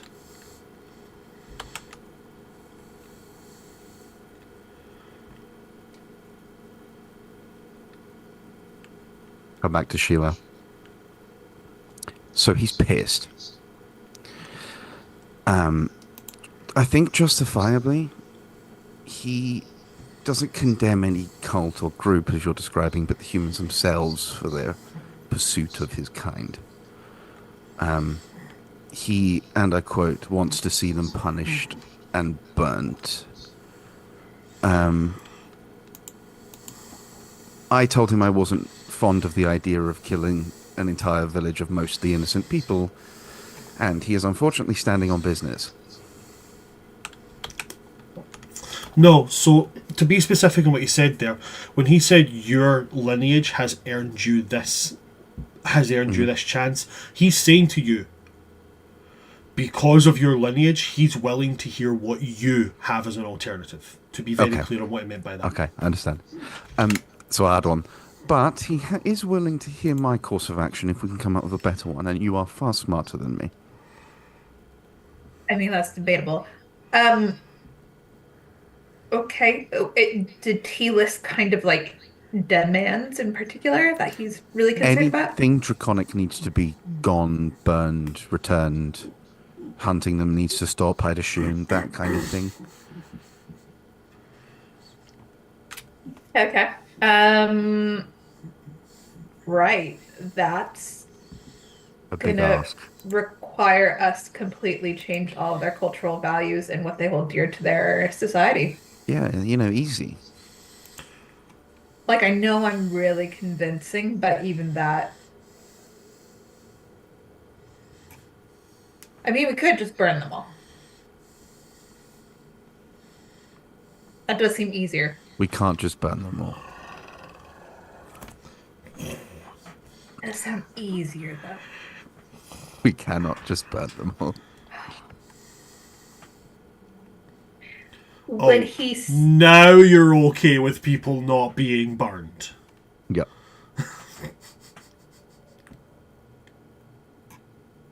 Hughes, come on. Okay.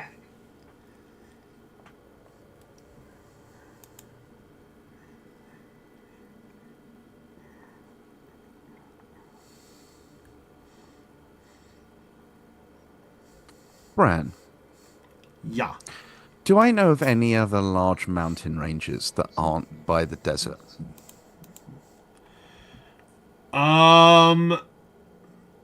Not quite to the same extent as the Far Mountains, the mountain range that separates these deserts from the Summerlands. Not quite to that size, but Summer does have its share of, mountainous regions. It's very cliffy as well, but some of the mountains do breach into that kind of like cliff area. Actually, funnily enough, as you say that, right around the kind of point of like Brightcliff at the southern coast. Autumn also has you guys seen a mountain range there. When you guys were blocked from going through the Basilisk Canyon, one of the options was to go up and go around the mountain. It would take you an extra day of travel, but you guys chose not walking through that creepy forest, and decided to just go through the canyon anyway. So yeah, there's certainly other mountain ranges around. There's also just standalone mountains. Sheila, what if we Yes. offer them sanctuary? Who's sanctuary? Well, if they're attacking dragons for sport, as a proof of challenge, if you move the dragons, they don't kill them anymore. Would they still not go searching for them? Through multiple seasons? And especially summer, it's a bit of a hot button territory right now, no? But also, you're trying to convince dragons that have probably been there since the start of time versus this human species that's. I have that granddad on speed dial. I think I have a bargaining chip. Dormammu have come to bargain. Also, given their track record, I think they'd be open to the idea. Hear me out. Mm-hmm. I have some magic Right. that's particularly good at convincing people to do what I want. Right. We could go to dear old king, and I can phrase things in a particular way to try and convince him that dragons should no longer be hunted and he should decree that and he should give up everything. See, I'm not against the idea because it's probably a lot simpler, but these are probably our only allies at the moment. No, I don't want to risk anything. It's just a suggestion though. Like if it doesn't work, it doesn't work, and then he's just like, nah. And then we can go to plan B.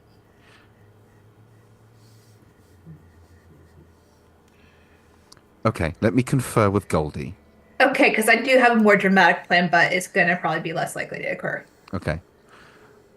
Close my eyes again. Okay. We've possibly come up with a way to magically persuade someone into changing the rules. But as for previous punishments for previous transgressions, you're asking me to condemn people that might not have done anything. I can offer change, and I can offer safety, but I can't offer death.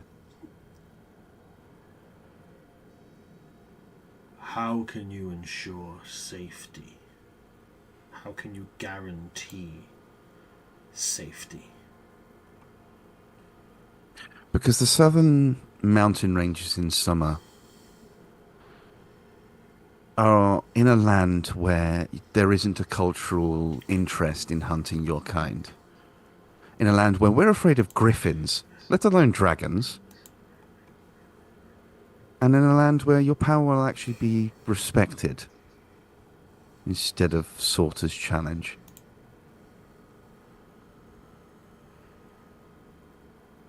It's not a guarantee, but death isn't a certainty there.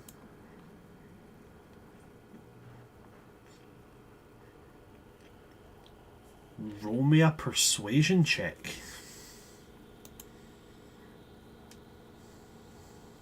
Okay. Now, I'm very good at these. That is a 27. A 27. I will certainly roll. Let's see. 18 plus 9.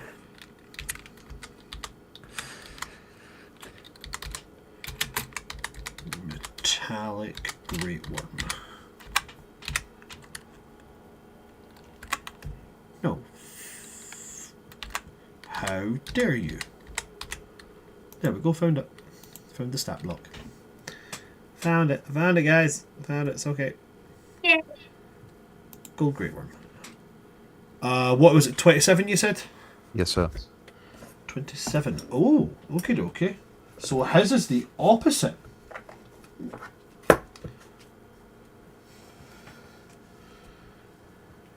His is the almost the exact. So you rolled an 18 with a plus 9. Mm-hmm. He needs to get a plus 9 because of a plus 18. Mm-hmm. And shit, you know, he rolls a 6. 6 with his monumental plus 18 only brings him to a 24. I have a very silver tongue.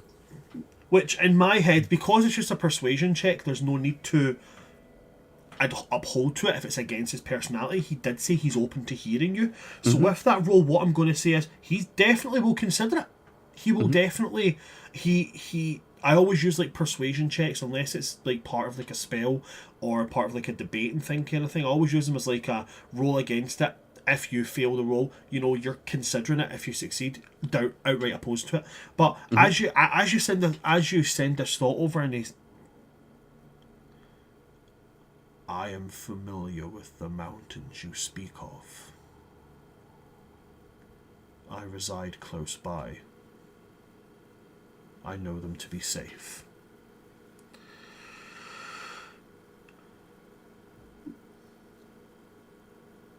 If the king of this place that worships false idols is willing to give back everything,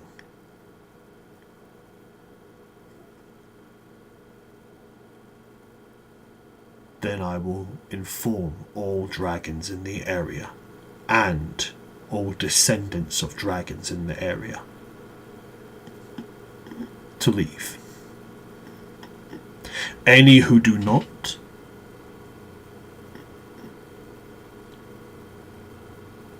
by the next full moon, I will consider them to have accepted their own fate.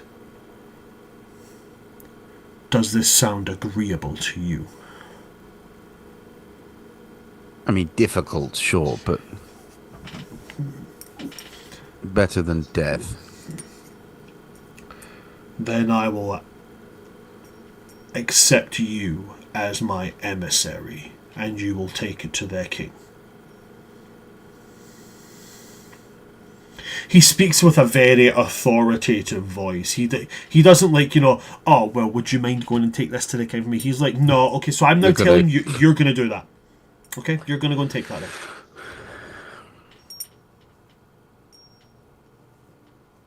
I have a very simple question for you, Mr. Dragon. Why am I trusting you? Because I have something you wish for, whether you wish to acknowledge it or not. This information better be worth it. I can promise you this information and what it will bring will be worth anything I were ever to ask you. Because if I do all this and I found out you incinerated him, I'm not going to be very pleased.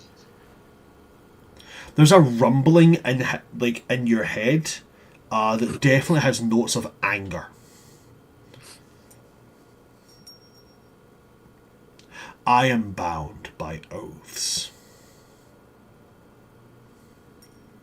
which halt me from telling you why what you have said is so insulting. But let it be known you will not address me in that manner again. Unless I wish to. Some oaths are worth breaking. I agree. I am aware.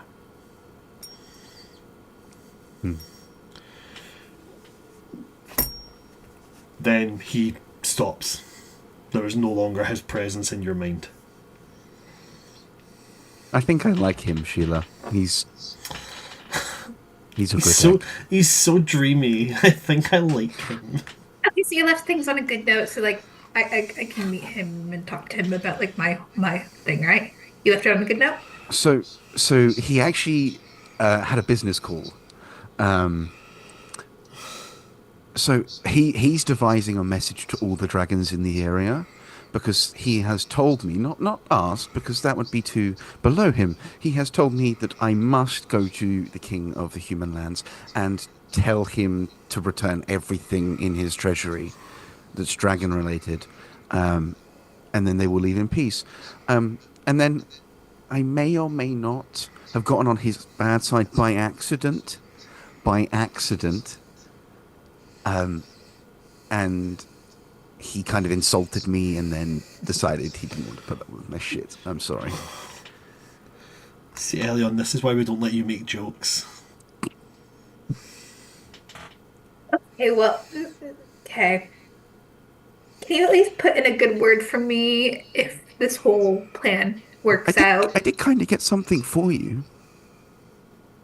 What? He's in summer.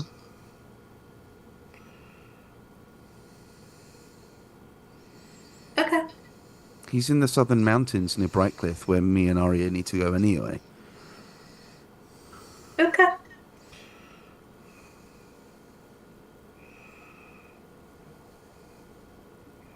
Well, looks like we have another foolhardy adventure on our hands. Yeah.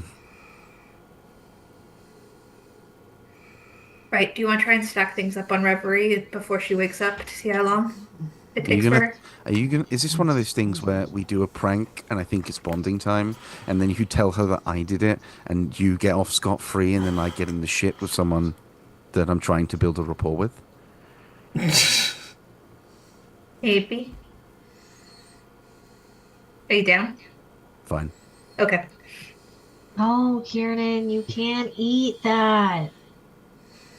You'll But burn your mouth. For extra measure, I'm having Vigilance scooch in so that she's got something to occupy.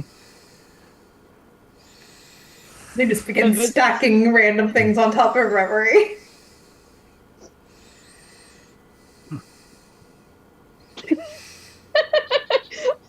I'm loving those bonding between the two Gregory courts. is absolutely like 2-arm cuddling Vigilance as soon as it scoots out.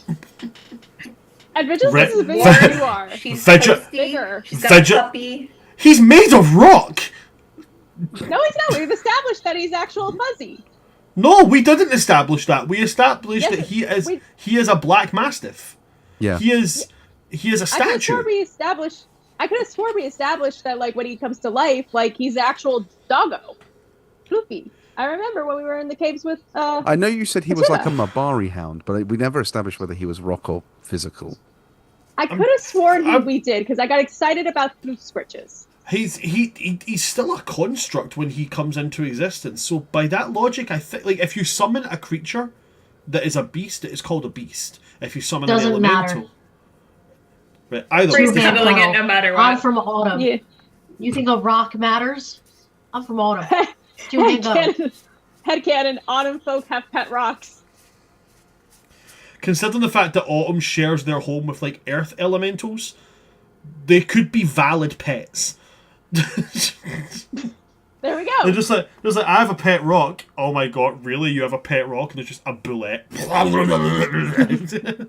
We also get turned to stone on a good night out, so like, you know, You're rocking out.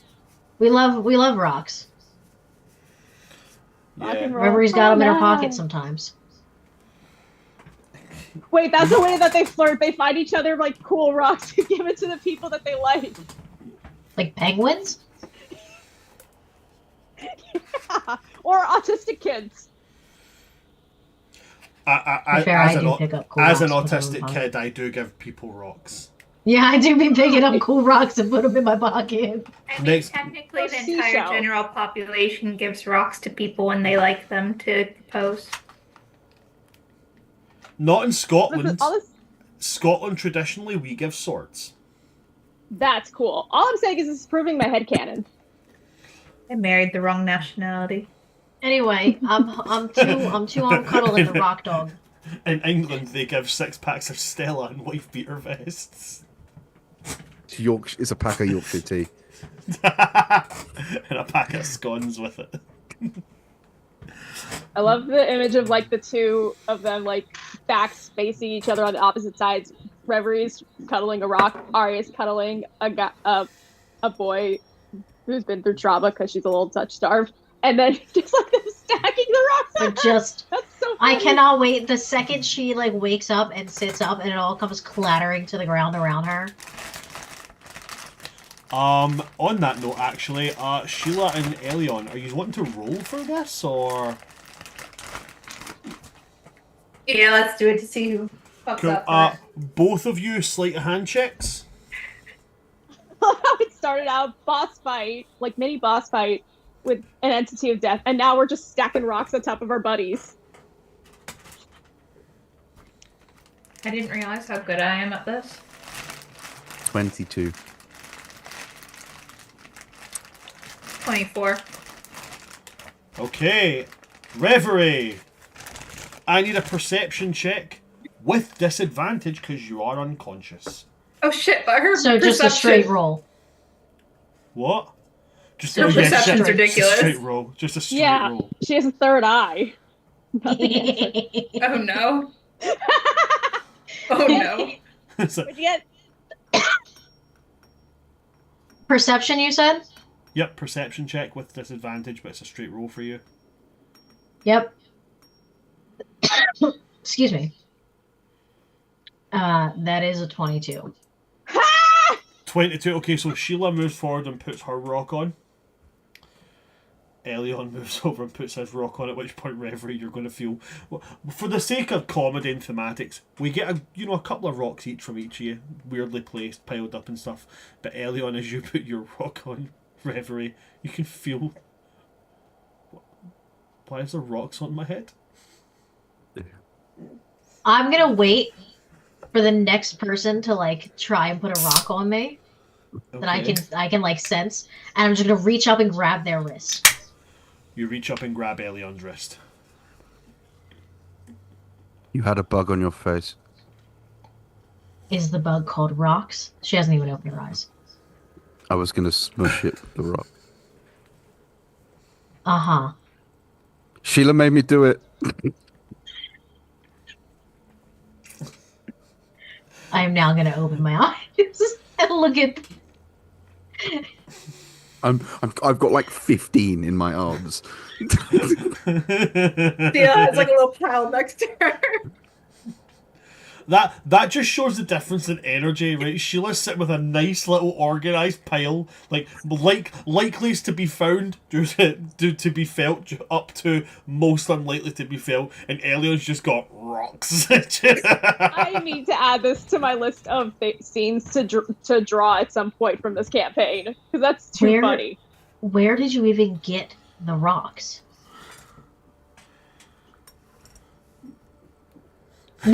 These are not the rocks from my pockets, surely. I don't think know. the better question is why you're tiny hut has so many rocks in it? You are quite Because- close to a bunch of ruins, and it does thaw out all the snow and stuff, so there would be plenty of rocks lying around. Because we're next to ruins? Precisely. So technically, this is your fault, Reverie. Is what I'm hearing. You did this to yourself. You brought about your own ruin. If you put water in front of a thirsty man, you can't complain when he pulls down his trousers and pees in it. So I'm just saying we had to do something while you were asleep. Well, I'm awake now. And how did you sleep? Pretty okay, I like guess. a rock. Yeah. Hey. I just sit up, Nice. the rocks all go like uncle. The clanking probably wakes Aria up. Kesley's to it. Well, was there an avalanche? Rock slide? No. Both? Pebbles? Yes, a rock slide of two dum-dums putting rocks on me while I was asleep. Oh, okay. You guys get up to some weird shit when we're sleeping and you wake up trancing. This is Yeah, the first you guys time. take forever. This is also the first time we've done something in unison willingly. So, like, I think that should be celebrated. That's true, progress. More than like accusations of rock placement. Are So who you lost? trying to See- impede upon our bonding time? See, Actually, I'm more no, impressed that I you're would bonding never do adults. that, except the idea of the two of you bonding does frighten me and probably several other countries. As it should. It's worrying. Yeah, It really that's is. sweet, but also concerning. Deeply concerning. On that note, while you were asleep, we also decided that we're going to completely upheave the humans' cultural and society, and we're going to convince them to stop hunting dragons, and that they need to find a new pastime. Actually, perfect this time. But can we try and do that after my performance? I mean, it shouldn't impact the way we're going. Passive perception checks from everybody. What is 23. sorry, what's everybody's passive perception? Is what I meant by that. 23. 17. Oh, sorry. 23 from Reverie, 17 for Síla, Aria. 15. 15. 15, okay. With the conversation starting, Kesley's has went quiet, and he's just sitting with a frown on his face. I'm gonna move over to Kessley's. You okay? I'm fine. I believe I might have an answer to some of the queries that we had last night. About Okay. Totali? No, about... And he's going to look to you, Reverie. Your scry didn't work because King Amun is dead. See, I told you guys. Okay, but that's an assumption. He was so nice. I promised. Kesley's just going to hold up his hand and make some, like, finger movements. No, he's dead. Corpses are objects. I can locate his object. I can locate his corpse. That's Okay. really dark. I was going to say this is why Arcane sucks, because it can't be explained, but that was fairly explained. And Kesley's style of magic. Occam's razor. the okay. Then we should head back. I now. turned to Síla. How does this work now with Goldie? What do you mean? Isn't There's got to be a second in command, or like. well? Wouldn't this be a great time of political upheaval with a new person taking over a monarchy? Yeah, but when something's so set into like society, I'm sure the next person's gonna want to do No, the I'm- same. But like, I mean, maybe the next person will be a revolution, like someone with a different kind of mindset from a younger generation, and like, want to change things with the times. But not only Yeah. Revolution usually preludes war. yeah. But not only that, he said the king there isn't one. We can figure it out. We'll roll with the punches. We always do. Let's just go back Mhm. and we'll figure it out when we get there. It's great because if they kill themselves and burn down their society, they've done the thing for us. And maybe we'll get lucky and he died peacefully in his sleep. Can't blame anyone for that. He was incredibly fit, active, and as far as I we know, saw, I heard it as soon as it came out of my mouth. Even I can't. Positive manifestation, that one. Okay, Well, yeah, we should I probably can- start getting going. I can at least go look at the body and see what happened. Well, let's go. I think that's the consensus. Yeah, Cass, can you just take us back to like his room? Yeah, but I've- not his room. I've never been to his room. I can take us all back to Sheila's room. Sheila's if you'd like. Yeah. Oh, we should probably wake up Zatali, make sure he's, conscious enough to travel. at You least. have a minute to wake him up. I'm already casting. Okay, Zatali, hey, it's me, Aria. You gotta wake up now. You gotta I get slap moving to him. someplace safe. Slap him? Jerks awake. Zatali, Much you're faster. okay. You're okay. It's me, Aria. You're okay. We're gonna get you someplace safe. We just need to get moving soon. Are you okay, Zatali? Yes. Hi. Yeah. I had this weird dream that somebody slapped me in the face. Yeah. Somebody that was did slap Elion. you He's in the kind of an face. asshole. I'm gonna grab Elian's ear and pull it. It was kind of Hi. funny, you have to admit. Kesley's mid-casting, I have to admit, slapstick comedy is often enjoyable. Are you okay? And I'll.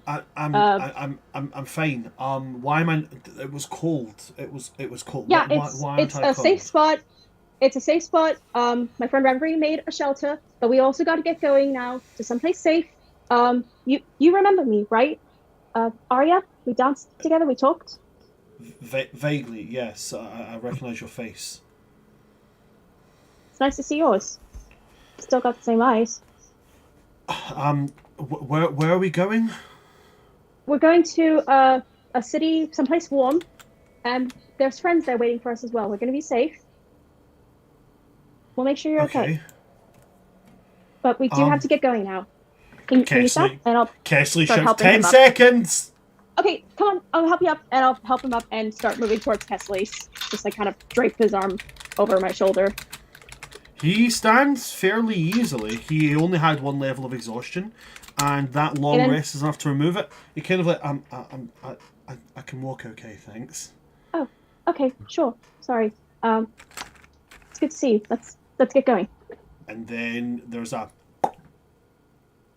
pop as you guys are now standing in the middle of Kiernan and Sheila's room, with Kiki sat at the little kind of stone table area with three humans who are actively working the kind of kitchen area making food, and he's just sitting with a bowl. Oh, it's maybe a display bowl that has rocks and stuff inside it, but he's actively got food inside it just because of the size of it. You've got Harrenhal who is out. You've got Harrenhal who is out by the balcony just standing, not wearing armor, but he does have a sword at his hip. And then you've got Kiernan who is midway through putting on his armor, has the chain undershirt and the plate legs and his boots on, and then you guys appear. We're back.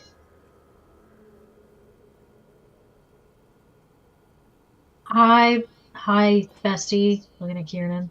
Kiernan just is immediately just running towards you. He has one boot on, so it sounds a little bit like clunk, clunk, clunk, clunk, as he just runs and grabs you, hugging you, and he speaks so quickly in the Sylvan tongue that it honestly just sounds like.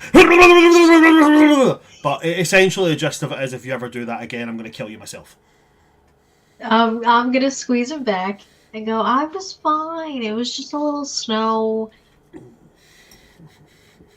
That's why I said to not let you guys know for 2 days. Unless I reached out. He will put you down and he will go, this is one of the few times that I agree with Kesselis over you. That's how annoying this is. I have to agree with the brain box over you.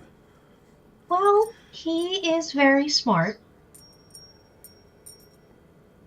He's annoyingly smart. And then he's going to walk over to Síla.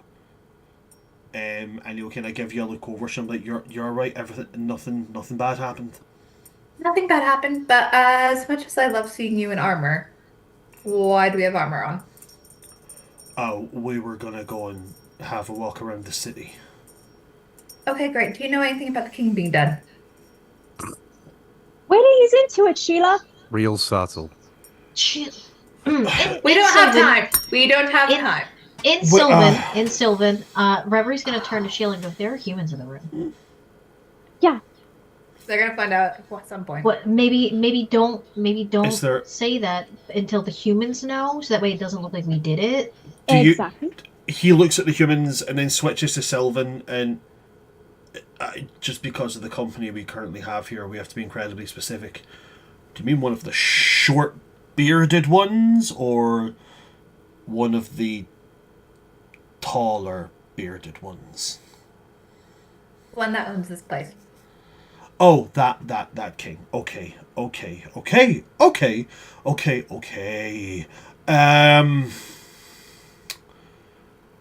So what do we do? Because as has been pointed out a few times, I am only useful when it comes to breaking things.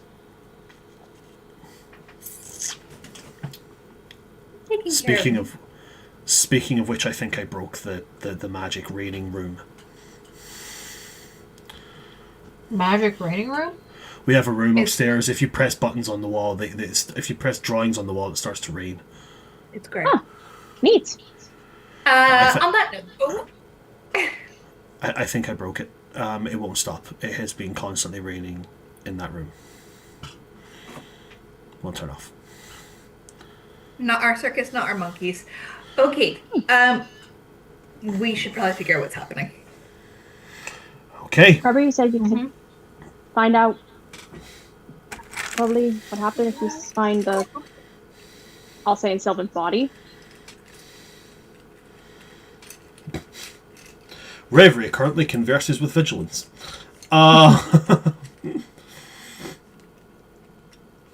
Vigilance has peed on the carpet. No, It she's looks like just being sand. loud. Okay. I apologize. What? But Nothing, yeah, it's okay. I'd say Sylvan to Reverie. Reverie, you said you could probably find out what happened if you can examine the body. Maybe we can ask to see, or well, I don't know. We should probably wait until the humans find out he's dead. That's a good idea. Through natural means, so that way it doesn't look like we killed him. Or that we're conspirators. Yeah. That is a smart idea. In the meantime, let's just pretend like we are good. And then I'm gonna switch back into the common tongue and go over to Kikiarum. And I'm gonna sit down and go, hi, my lovely brother. All right, Rev, how's it going? Good. You have to check in like 12 hours now-ish, right? Yeah, I have a rock that I'm supposed to use, and that'll let me talk to either my sister or to Logan.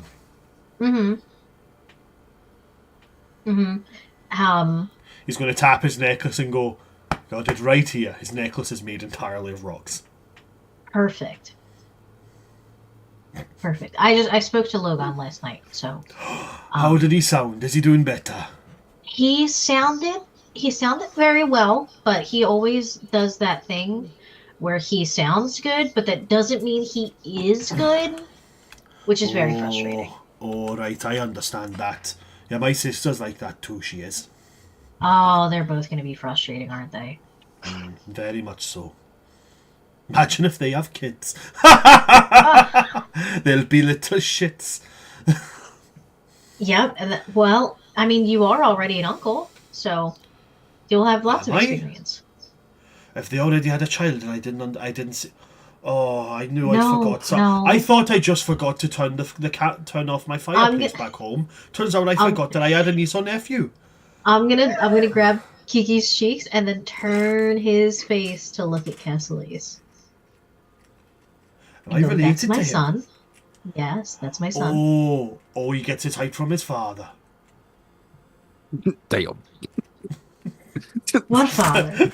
I have an intelligence of 6. I know what I'm doing. Oh, we love a himbo. No. Kiernan's a himbo. This guy's defunct. But he's a sweetheart. I love him so much. I'm pretty sure me, Kiernan, and Kiki's intelligence is sub 25 together. So Kiernan's went up by 1 by accident. So Kiernan has a slightly above average intelligence. He's got an intelligence of 11. Mm-hmm.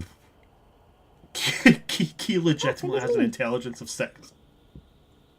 Oh, honey. So that's 17, which means you would need an intelligence of 8. Yeah, no. See, mine's 10, but it's not far off. Okay, which so is depressing. an average of 27 intelligence among 3 people, 2 of which have an active hand in governing countries, is not all that reassuring. Oh, boy. Kessley's by himself has an intelligence. 22. Yeah, he's almost as Damn. smart as the 3 of them put together. Our magic man. I'm gonna pat Kiki's shoulder and go, so if they do, you'll have lots of practice.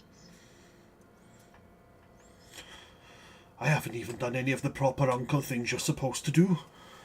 Well, you have an opportunity to do them now. Alright, and he puts the bowl of food down, he walks over to Kessley and just puts his hand on his shoulder and goes, come on, I'm going to go teach you how to gut something. And starts just walking Kessley out the room. While he's doing that, I'm gonna turn to Zatali and ask, you hungry? That we can have some food? Your favorite food's still berries currently. I'm not feeling all that hungry right now. You sure? Yeah, I think I just want to sit down. Okay, well, I'm pretty hungry. Maybe we could just, if you wanted some company while you sit? Yeah, I just might be quite quiet. I don't really know what to speak or say right now. That's okay. Quiet's fine too. And I'll just take a seat by the food, start serving myself, and I'll pull up a chair and just kind of casually offer it to him. No need to talk, just be there. He'll sit down on the chair, he just doesn't say anything. He just has a kind of wee 1,000-yard stare into the table. Okay, just start eating and just keep him company. Okay.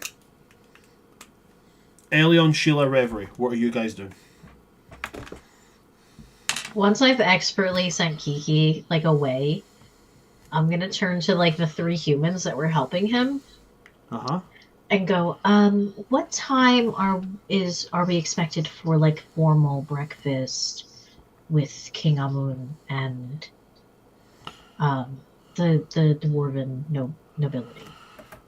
And they will turn around and they'll bow to you as they say, and they'll say that King Amun has not risen for breakfast yet, but when he does, we'll be alerted, and then they'll prepare everything, and they'll send people for us.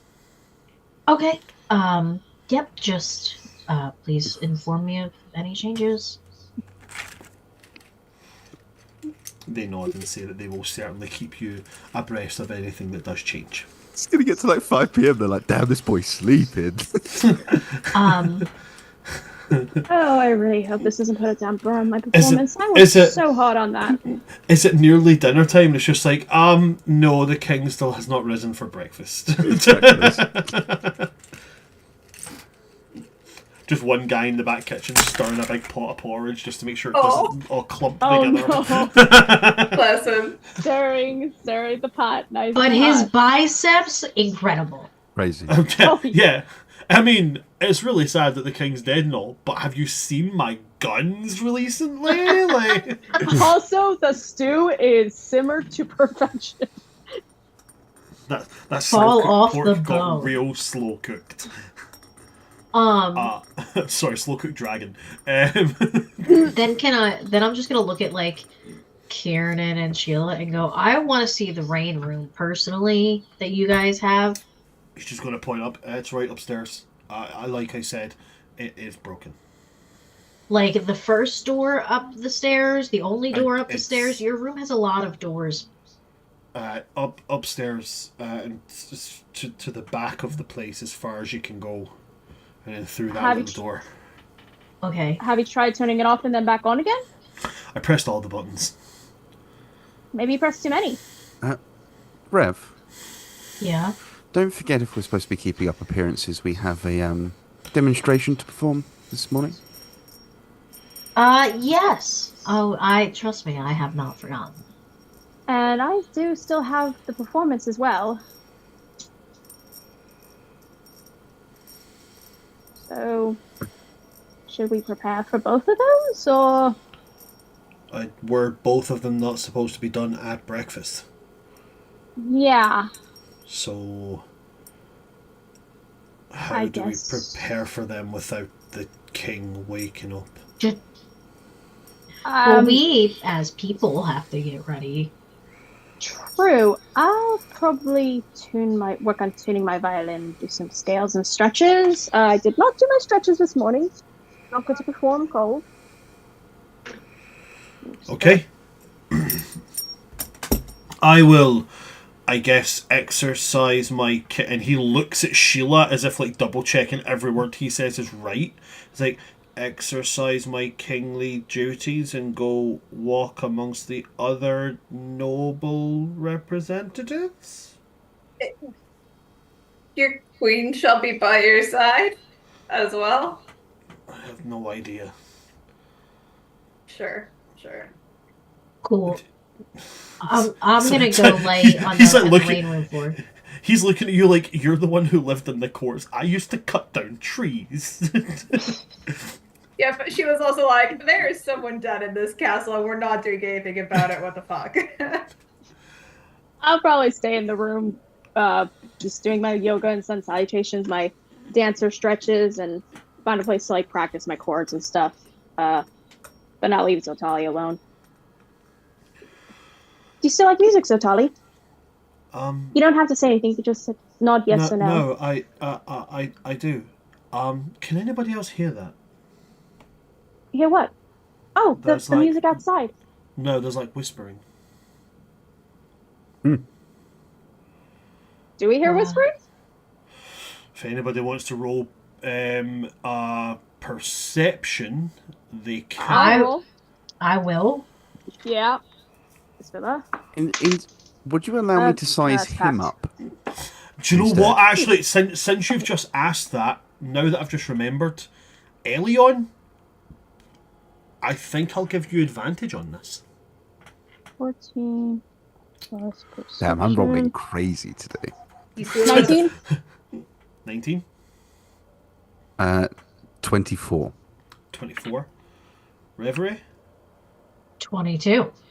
22. Síla, Sheila's just judging him, being like, oh, he's gone crazy. Baby's first manifestation. No, like she's like, he was out in the cold way too long. What else did we oh my expect? god. Guys, the cold must have done something to the oxygen, and he's had not enough of it in his brain. The wolves. They're coming. The wolves. No. When everybody kind of stops and is like, hear what? Aria, Síla, you don't hear anything. You will technically hear something. You can hear the sound of the rain room. You can hear like the sound of like if somebody leaves the shower on for too long, it just becomes like ambient backdrop noise. But then if you actually stop and go, oh shit, the shower's still on, it's like that. Oh, really? But Reverie and Elion, as you stop and you do hear Reverie through sheer fucking amazing ears for some reason, which can apparently hear into the ether. You are able to just pick up the faintest trace of, like, when you like. I guess this would make sense to the people in here that are autistic. You ever heard electricity? Yeah. Yes. Oh, yeah. Right. Wait. What was that? Tell me How about do you- Mystic Cast how- without That telling was me a about Mystic shocking Cast. realization. How to find out if your entire cast is autistic without asking if they're autistic. You ever heard electricity? Fuck yes! You know, it's like It's fairly weird. high pitched, slight buzzing, and it's just there all the time. Yeah. Yeah, Reverie, that's what it sounds like to you. Elion, as everybody kind of stops, you actually do hear whispering.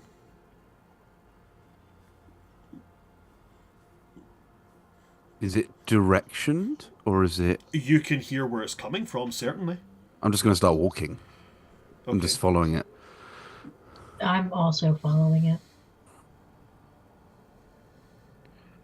Zotalia will look at you, Aria, like, am I supposed to go with them? I think it's okay if you stay. I think they're just gonna take a look where the. You said it was whispering, right? Yes, whispering. It- Oh, thank you very much for the follow. Yes, whispering. Like beckoning, calling. Rev, stay close. Is it in a specific language? Not that I can understand. No. He When did you hasn't stop hearing- spoken. He hasn't spoken any common. He's only speaking in Sylvan. When did you start hearing the whispering? As soon as we arrived here. Right, Bran, I now have a lot of languages. Do I Okay. know? Can I make it out? Oh, potentially. What languages do you? I forgot. You got languages from. I the was- thing. I got an was also additional gonna ask. 5. So, Okay, what languages do you guys speak? do you want to go first? I speak Celestial, Common, Primordial, and Sylvan. Okay, what do you speak?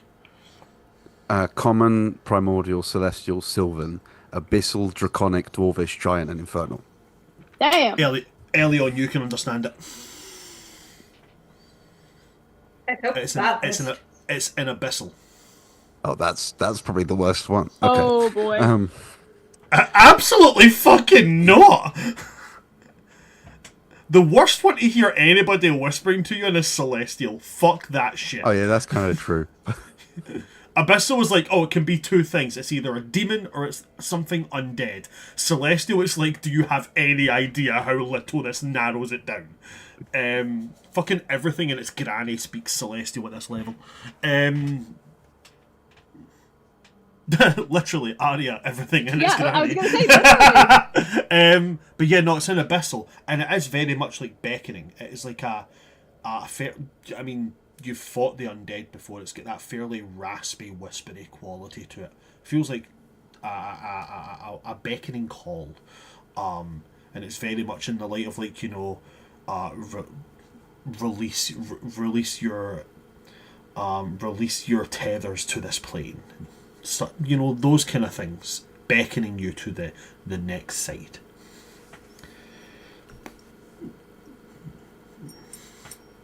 Just following it. I'm kind of got a hand behind me, make sure Rev's there. I'm gonna like pat his hand and go, I'm not holding hands with you though. I'm just checking you're there. Calm down. Whoa, tiger, like, settle down. We've already kissed, we don't have to hold hands. And you guys follow it. And if you're following it the entire way, it takes you out of Kernan and Sheila's room into the end of that corridor to a pair of large and ornate double doors with the crest of the royal family on them. And that's where we're going to take our break, which we are very late for. We'll be back in, we'll call it 10 minutes. We'll be back on the hour, so it'll actually be slightly less than 10 minutes because we're very late for our break because I lost track of time. But we will be Another sign we'll you're be back. autistic without saying you're autistic. No, that's 100% ADHD that's responsible for that, motherfucker.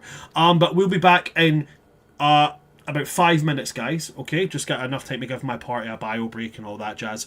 So don't go anywhere. We will see you all after our break. See you then.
Well, hello there, folks, and welcome back to part two of our lovely little session.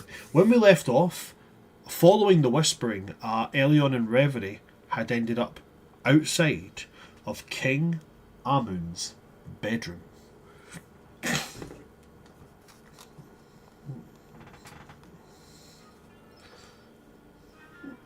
So,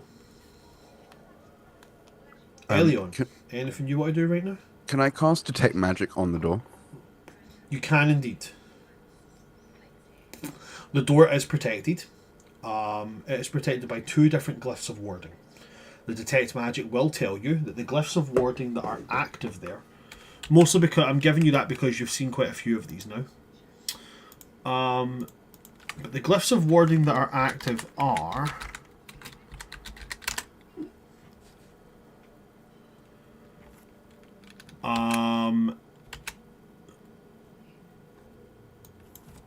sorry, give me 2 moments. They are evocation. They're coded with evocation magic. There's also magic of I think it's conjuration? No, abjuration. On the center of the door.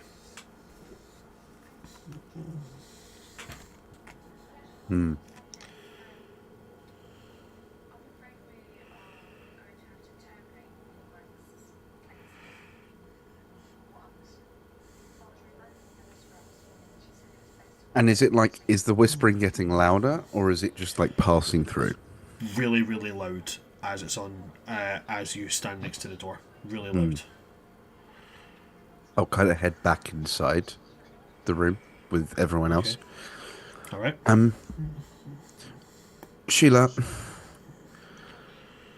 the door in the hallway is whispering at me, and I'm concerned.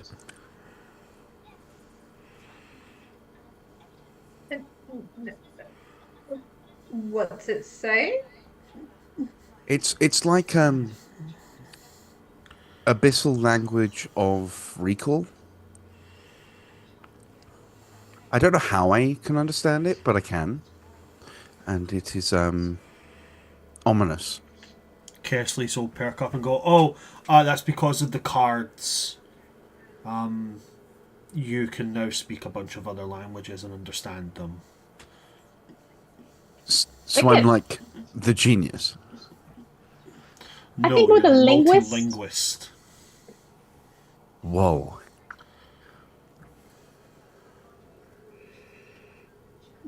Okay. Do we think it has anything to do with the you-know-what?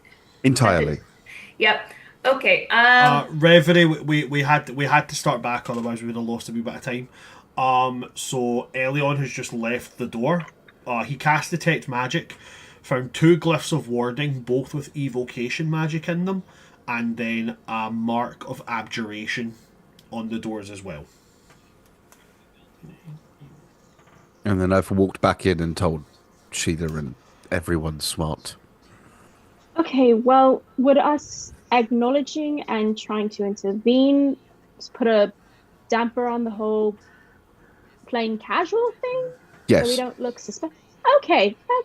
We So open a just- giant whispering devil door. Yes, it would definitely count as breaking our I image. figured, just wanted to check that we weren't going to try and, It gives me Ooh, hold on. I will leave the room, go back in the hallway.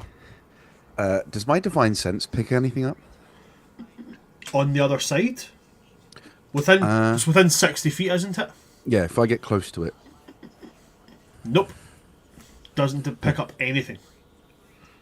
Come back. It's giving me undead in terms of voice and tone, but I'm not detecting any immediately through the door. okay. But So how do we proceed? Do we just continue staying put and doing our thing until someone else finds it? Jill's gonna turn to the 3 humans that are cooking and just be like, is there any way that someone could go check on the king? I think we just had some important business that us as the Spring King and Queen wanted to discuss as a matter of urgency. They'll look at you and it's like we can have someone go and alert your Majesty to your needs if that is what you wish. That would be great, thank you. And they will, one of them, the kind of youngest looking of them, a young boy, will be sent off to go and speak to the king. Before he's sent off, one of the kind of the oldest of the three of them turns and hands him what looks like a small metal rod with the king's family seal on it. Just turn to Sheila and say, "And Sylvan, you're good."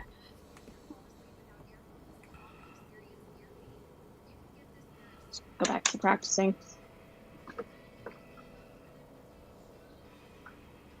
So we just wait here and ignore the demon door? Well, I don't no, think they're going into that door. I asked for them to go wake him up. Oh. Can I do something? You can, yeah. I'm gonna go, well, you know what? I can just keep my eye on the door and still be seen here, so and then I'm gonna snap my fingers, I'm gonna cast Mislead. I'll say, "Be safe," okay. and cast Bardic Inspiration on Reverie. Okay, so you're casting Mislead, yeah? Mm-hmm. Okay. Alrighty, and you're going into the No, kingdom. I'm hanging out by the door to make sure, like, nothing bad goes down when somebody else goes in the door. Right, okay. Like a servant what- or something to wake up the king. Okay, and what's your illusory double doing? Just staying in the room and you're just going back to the door? Mm-hmm. Okay, so you're following the boy. You follow the boy to the door, and he takes the rod with him, and he puts it to the center of the door, in between the two door knockers, where there happens to be a very conveniently placed like divot or symbol. Place it there, and there's like a magical shh, and he pushes the doors open, steps inside, and goes to the side of the king's bed and stands and says, your eminence, forgive the awakening, but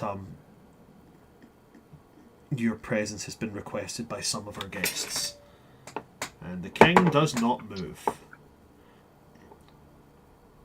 Reverie, that high-pitched buzzing that you have is very, very audible in here. Excuse me a moment, guys. I can hear you, so continue. My mouth is full of chips. I can't talk. Well, I could talk, but it would be very crunchy.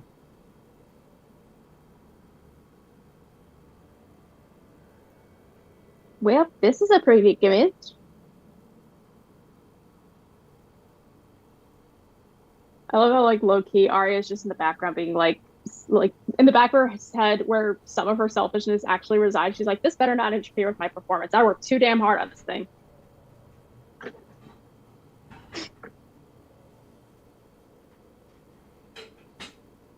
Bard priorities. Also, I don't like that it's abyssal. That has bad juju. It's fine. My rock will protect me. Undead and demons. This is the thing that primarily speak abyssal.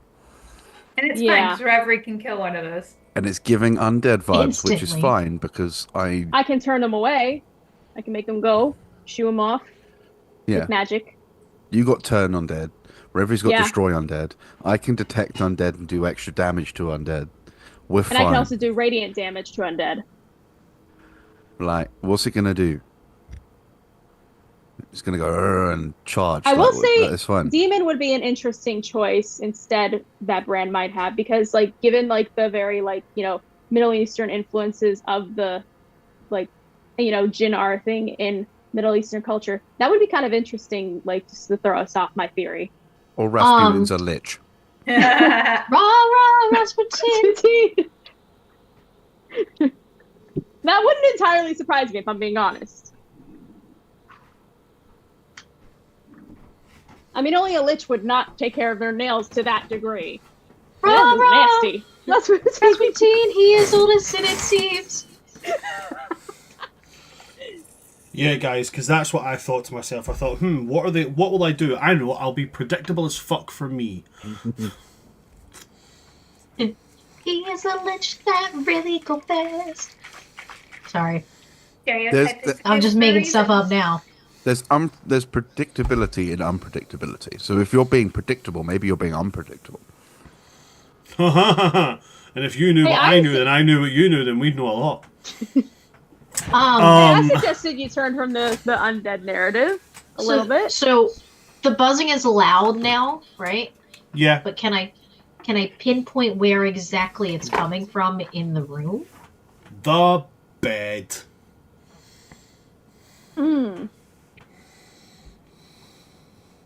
Like from King Amun? From Or that like general under the area. bed? Or like from on the the gen- canopy? From the general Or under the area bed. of the bed. Okay. There's a monster under his bed. Bleh! That's what I'm That's thinking. There's a lich in my boot. Rasputin is under his covers. Oh no, that sounded That's a wrong. very different story. Or did the king just leave his rose toy on?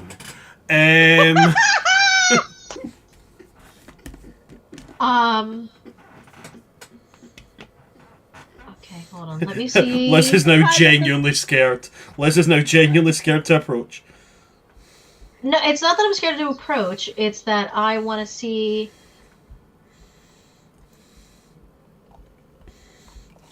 Okay, this doesn't take concentration, so I can do this.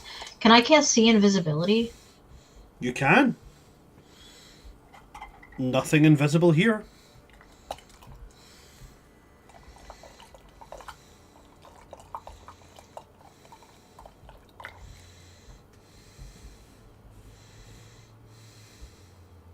Okay.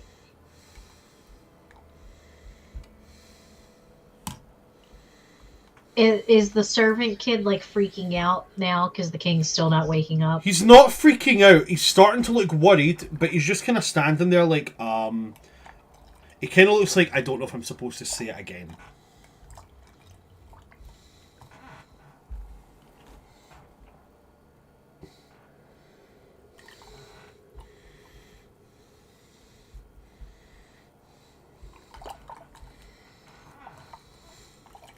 Okay. Can I shuffle to like a little closer to see if I can like see, like from what I see of King of Moon, like under the covers? Mm-hmm. Is there anything specific I can see?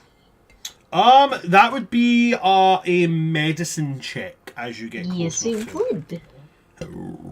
Pardon me.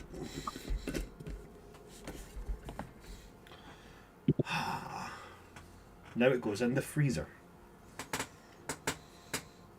And then we have 27? ice cream. 27. Okay. I critted.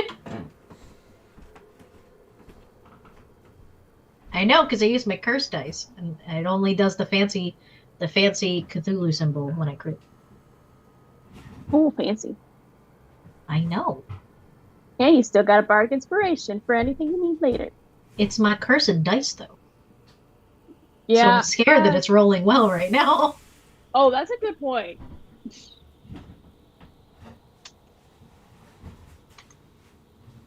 Funny enough, my cursed dice are the very first dice I got. They're just purple and nothing fancy about them, but I always roll so shitty with them. I'll use them for like low stakes shits and giggles, but like most of the time they just stay in the back. But yeah, that was my only pair of dice for a long time, it was kind of unfortunate they were my cursed ones. Mm. Okay, so on a 27, you are going to get this. Around his lips, almost imperceptible. But a 27 to get this bit of information would be a meets it, beats it.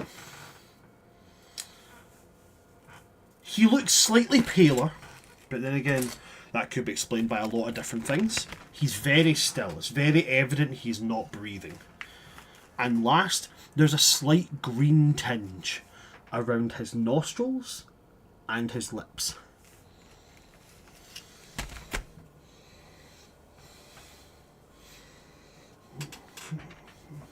Okay, is that green tinge familiar to me at all? Looks like poison.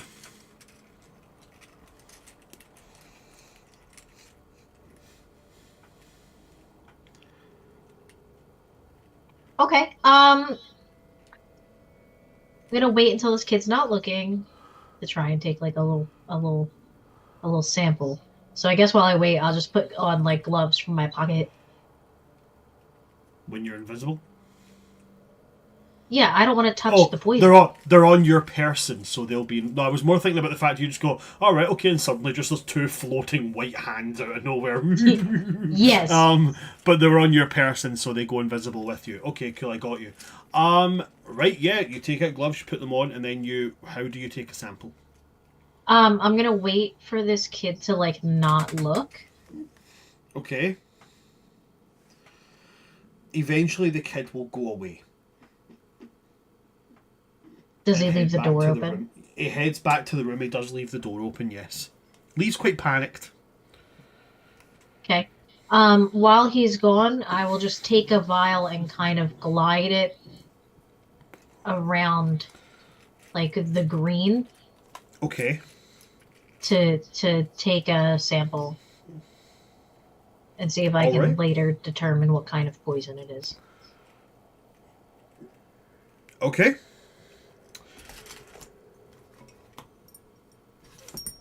That's an easy thing to do to get it. When it comes off like a powder.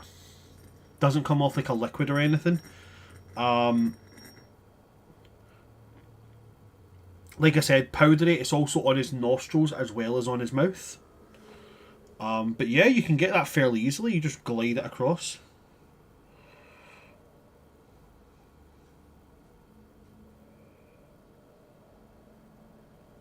Perfect. And is the whispering's just coming from the bed in general? It's not coming from, like, King of Moon's still dying body. It seems to have a heavy presence around his body, but it's kind of around the room. But it seems to be centered on his body.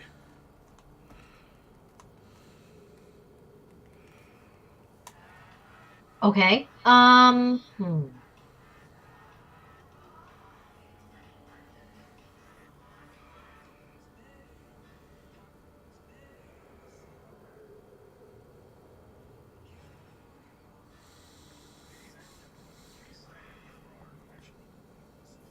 Yeah, I've got no spells to help me figure that one out.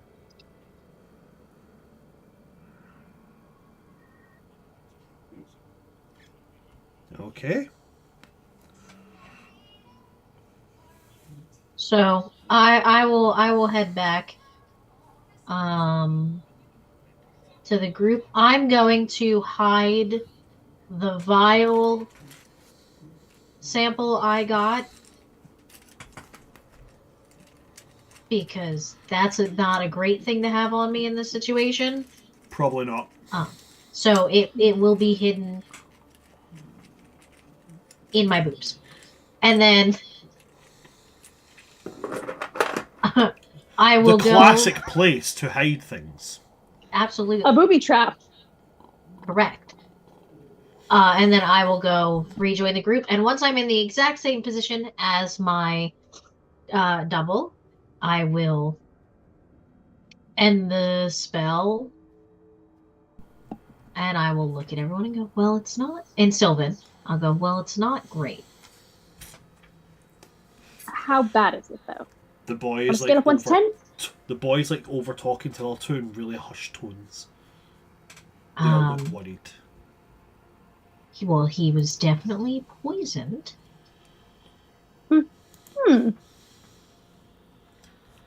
So like probably like a 9 on the scale, at least. I still can't figure out what is making the noise. Because it just seems to be around the bed. Did you check underneath it?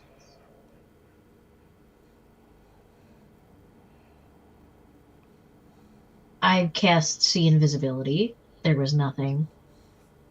Fair enough.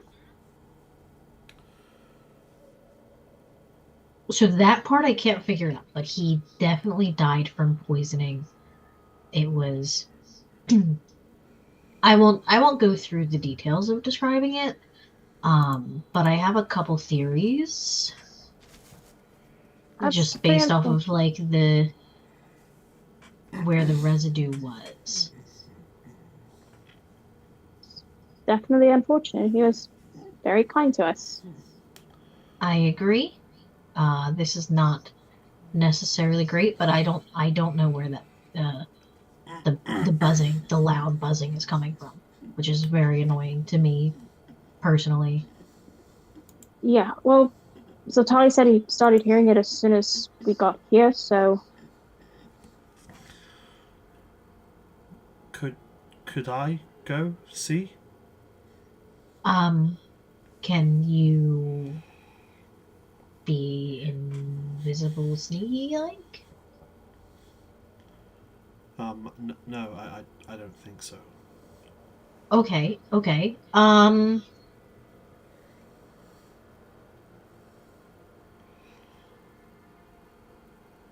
do you have a spell that can make him invisible? Oh, wait, hang on. No, I've I got my just I ring of do. invisibility. You what? I've got my ring of invisibility still. And my winged boots. I won't be able to be heard or seen. I can make us invisible All three of us can go. for like 1 minute. The problem is I can do the thing again where I'm still here. Right, and we're trying to keep up appearances, so Right. Right. So this point the boy is going to leave the room and run out, and he takes off down the corridors if to go and alert people. Reverie, was anyone else in the room or the lead up to the room? Does it seem like there was anyone Just- guarding the door? Nobody else. no, just the boy. Why don't we just walk in? Because there's humans here, so we have to be seen. Right, but there's no one there. but wouldn't that make us look conspicuous as well? Especially if we went as a group? We're trying to be inconspicuous about this, right? Yeah, we're trying to like not let the city think that we poisoned him in his sleep. So, because we didn't, Yeah. and it would Har- definitely be difficult. Harahal's going to speak up, or we overheard some particularly loud humans talking about something that a young boy just discovered, and we went to check it out. If it Having was our that killer concern. on us, we went to go check thinking that we could provide assistance. Yeah, that That's could true. work. Okay. Zatali picked up the whispering first. I understand what it means. You three are smarter than me, and we bring in undead support. I can't fathom anything Three? I can't fathom anything that's going to be an issue. Kesley, I'm not. Kesley, so then, and if there is an issue, then I can just teleport us away, or I can make them forget. Or even better, if there's something in that room and we kill it, we prove we're not the ones that killed him. That's Yes. fair. That's I think we've established we're going. Yes. yeah. Let's go. Come on, Satali. Okay. So you all make your way there. Okay. Early on, as you get close to this room, the whispering is incredibly loud. Very, very loud around about this body. And right as you make that face. So Tali's doing the same, where he's like screwing up. It's Loud? very, very loud. Extremely. Very loud. Mm. And he'll go up to it and look around at it and be like, I've done things before, but I don't know if I can still do them. You can always give it a try. And I'll place my hand on his shoulder and cast guidance. Okay. He puts his hand up and pats your hand, and then he puts his hand out. Takes a minute as he looks at his hand and realizes that, oh, that is definitely not the hand he's used to having. Shakes it off, and then does it again. And he's going to cast Speak with Dead. Mm-hmm.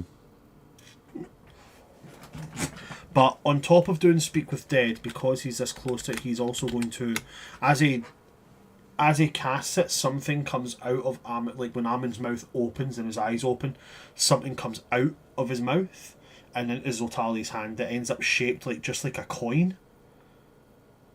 Which Zotali, without thinking, just kind of puts in his pocket.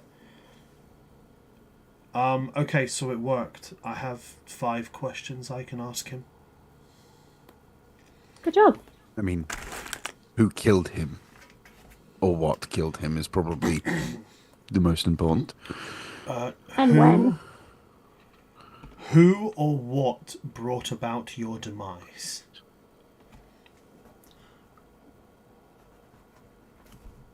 I mean, we don't need to ask when. It's any time within the last 24 hours. Yeah, but if we have a time frame, then maybe we can find suspects who are near him during that time, who are gone. The body of voice Amun the body and voice of King Amun will say, monster, breath, poison. That's convenient. What did the monster look like? Maybe if you have a description.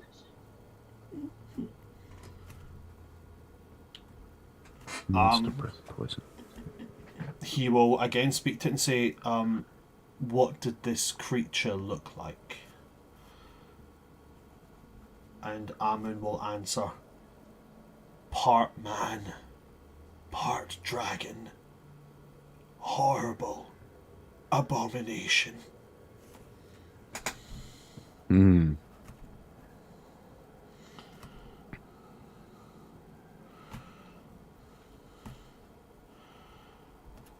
Is it worth asking him about the void dragon stuff? Do you think he'd know? He knows it. I'm struggling to think 3 additional questions. Did the dragon say anything to him before being poisoned or while he was dying? You know, like final villain monologue sort of thing? Maybe that could give us some clues. You don't do that. You just cut their throat and move on. Some people like to show off. I like to show off. Zotali will ask, did they say it? Did they say anything? And Amun will say, now a true king rises. Told you. We're dealing with some dumb cultists. Okay. Better than my dad's told. Zotali while doing that is going to go, so we're just dealing with cultists then? Fair. I mean, that kind of sounds on brand for the dragon of the void. Most cultists that have sparked up their religious doctrines around my father's name, or in several strange cases my name, they're often incredibly dumb. That's par for the course. 2 questions Maybe... left. Anything you want to ask?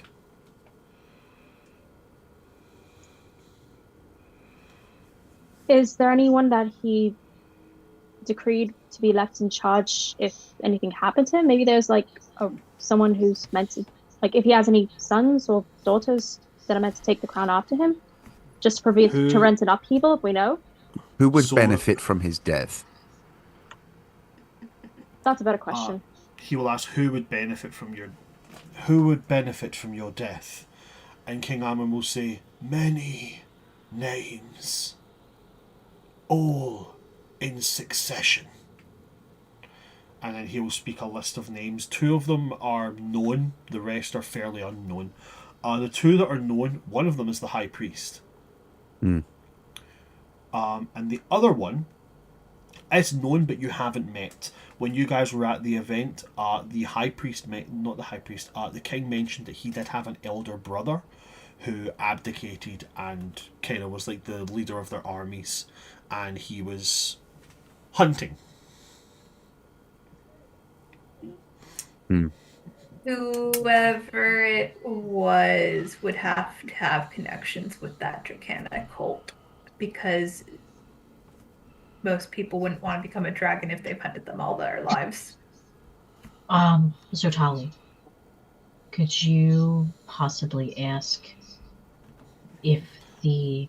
Sorry, I know I just said older brother. It was younger brother. Gotcha. A younger brother who said they didn't want anything to do with the crown, so they've went off and done their own thing. Could you ask if the creature was wearing anything noticeable? A pendant, a ring, an emblem on their clothes? Was there anything on this creature we can use to identify it? Any symbol, any item? And the body of King Amun will say, brand. Brand on the arm. Brand of a star with wings.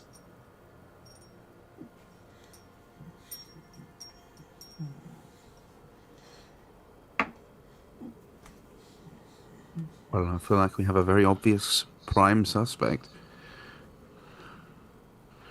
Oh, we're solving the mystery, I suppose. Not the worst thing we had to do. Yeah, now if we could just get this stupid buzzing to stop. Yeah, for At once, that I'm point- glad that my ears aren't picking it up. At that point, Zotali will let the drop, and the body slumps to the ground, and at that point, Elion, the whispering stops, and Reverie, the buzzing stops.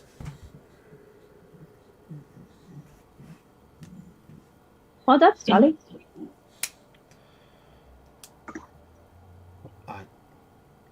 I guess I must retain some level of the magic I used to have. Well, that's good. Reverie's gonna share like a look with like Zertali and Elian. I don't know what this means. I had nothing to do with this, I promise.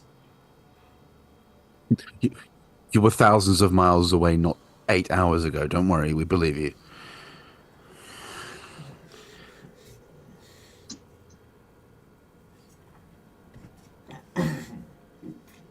Keranin is just going to kind of look between you and be like, I understand that most of the people in here are smart enough to kind of put 2 and 2 together.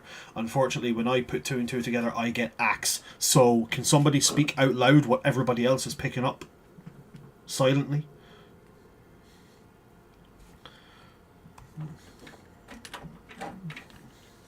Cult of a Void Dragon decided to offer King to advance his power status? Or get someone who would be an obstacle out of the way now?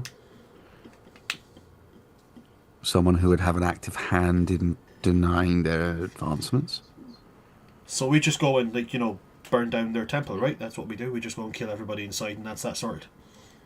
I don't think we necessarily need to do mass murder first. I think if we can find the one suspect, which we already have a good clue about how we can find them, we can avoid, unnecessary death and property damage and, putting a bad name on Spring, you being the represented king. So maybe we just try and find the person first. I'm with Kinnan. I can try and go in and persuade them that I'm willing to talk again about helping them out and ask about the brand at least. I can also try going to the main temple in the city, see if I can find any suspects, any clues. Maybe I can find the priest who has divine lineage. Maybe they've got some clues too.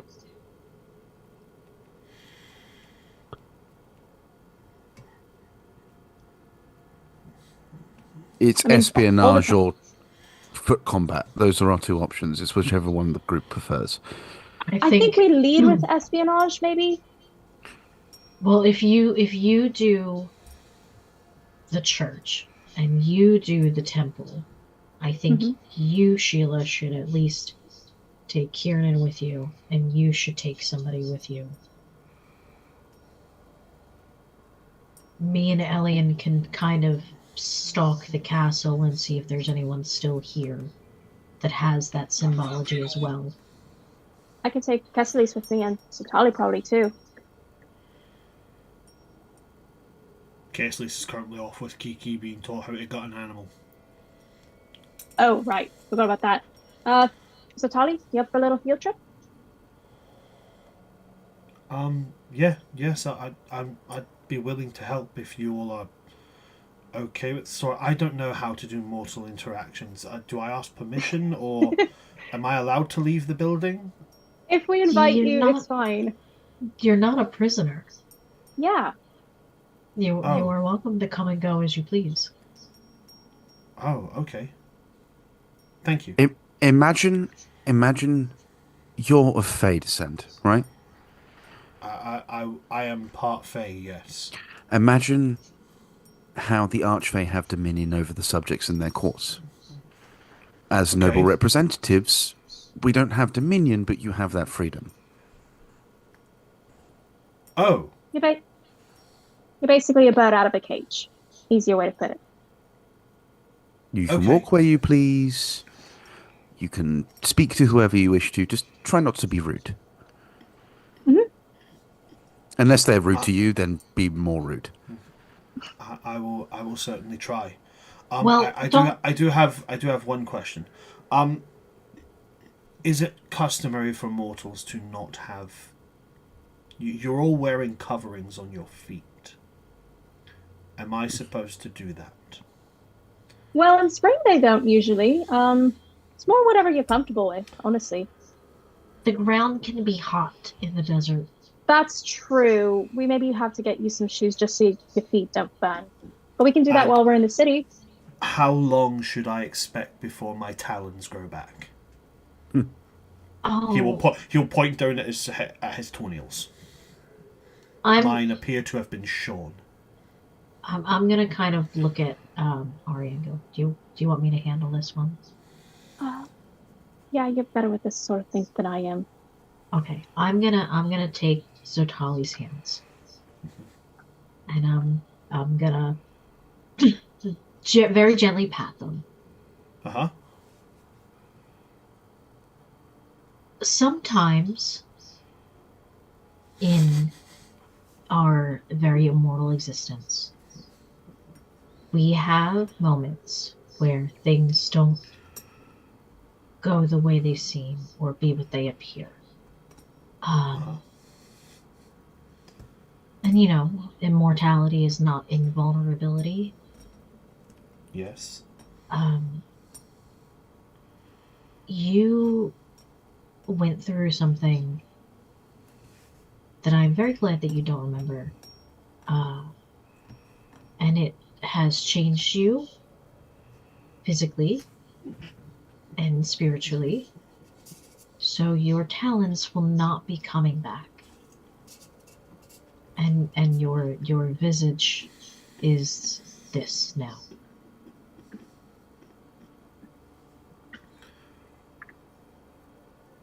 So my tail won't grow back. Not that I know of. He's The gonna violet eyes are still the same. he's going to pull his top out and I won't have feathers anymore. No. Although you could always get a feathered hat. If it eases you, or if you need to talk about it at any point,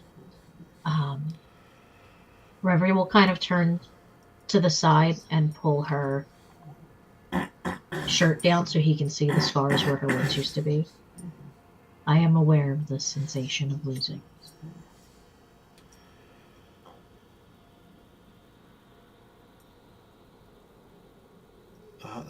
Thank you for informing me. So does everyone have 5 of these appendages at the end of each of their feet? Yes, Yes. and you can scrunch them up. Yes, at this Yeah, point that's you what- would see that he's been walking on the balls of his feet. Not like heel toe, he's been walking like toe, toe, toe, toe.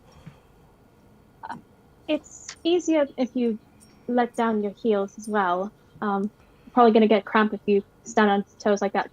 Take it from someone who does point dancing a lot. I don't know what is a heel.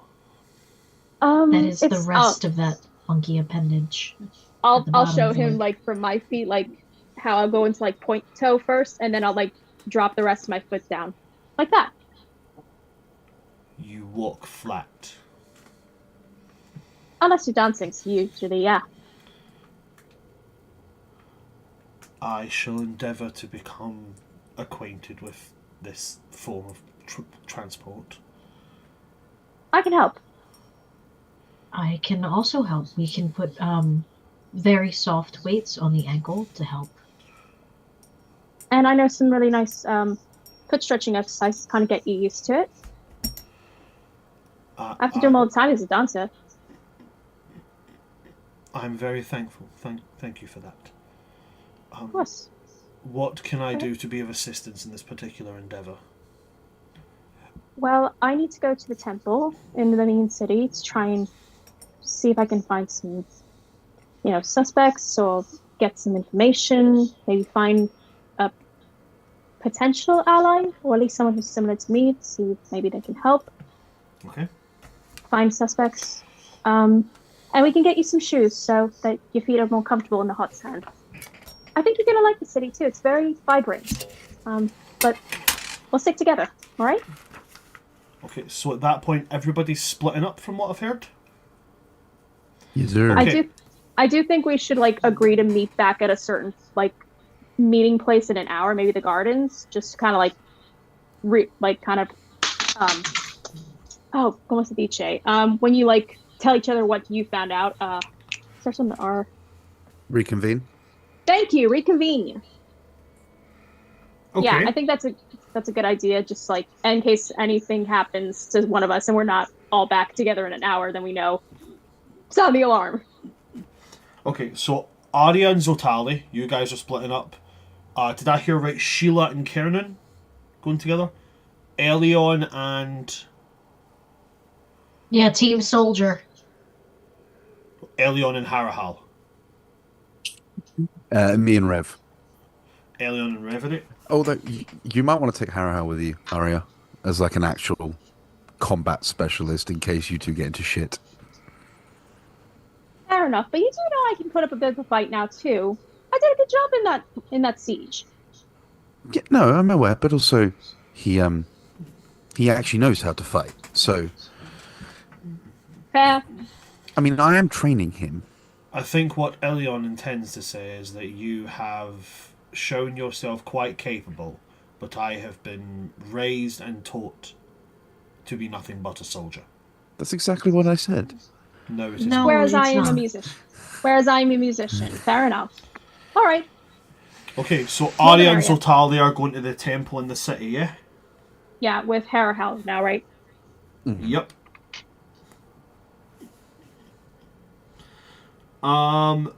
Where are Síla and Kernan going? And the dragon cult. Dragon So casually said. cult. And Reverie and Elion? Where we going? I'm following your lead. I thought we were exploring the castle to see if we could determine if anyone here also kind of had that sort of symbology on their person, and also because we do need someone in the castle, and especially someone with some kind of courtly something. So, Well, in that case, now that we've got all that decided, and as you all kind of agree on the teams that you're splitting up in, I think that's a good place to end. Woo! Solving a mystery! Solving a murder! For a little bit of a... for some after credits theme, we will go to this place where Síla was taken, where all the statues were, and we see the High Priest. And he's doing this whole over the bowl thing and Being creepy. watching the city and all that. Yeah, creepy stuff. A voice is going to come from behind him and say, I believe that you were preemptive in dealing with the king. And the High Priest will say, it is nothing. It has been done. We shall move forward with the plan. And he'll say, many of us do not agree that he is a good replacement. It would have been better to wait for her to make up her mind.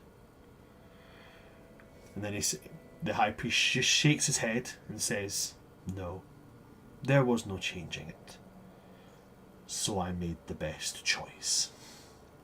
If there is not an heir to be had, and he will kind of flex his hand up. And as he flexes his hand, from behind them both, green eyes open, bright green black slits, as a shape gets illuminated, somewhat humanoid, but something else. Not entirely dragon, face still fairly human, but this side of it like stretched out to form almost like a horn, spattering of scales. This one arm, huge, bulging with muscle and again spatterings of scaled skin, but the other arm normal, fairly athletic, but an average human hand. The legs, reptilian.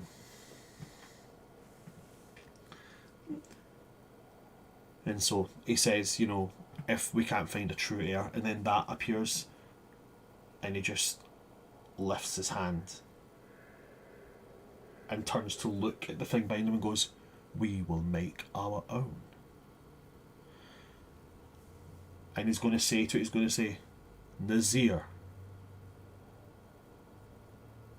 are you prepared? And the thing will roll its head, and it will speak in Draconic. And it will say yes. And as it says yes, green smoke leaks from its mouth. And that's where we're going to end today's session. Thank you very much for everybody coming to see us today. Thank you to my amazing cast for their lovely, lovely choices. I do not have anything that I want to big up personally. Go follow all of our social medias. I'll pop a link tree in the chat where you can find all of our social medias. We are incredibly active on Blue Sky, but that's really the only places we're at. I'm compiling a bunch of things, and I'm going to like throw up a whole bunch of images and shit, so you'll be able to see, you know, NPCs from, you know, all the campaigns and all that jazz. But yeah, other than that, I don't really have anything else to say, but I'll get right onto that just now. Go follow our YouTube, our Twitch, and our Blue Sky. And if you want to, you can follow our TikTok, but we're not really doing anything with it yet until we know what's going on. And every other social media is a pile of hot stinking garbage right now. So yeah, Blue Sky is where we're at. I'm going to pass over my players now and let them plug themselves to high heaven.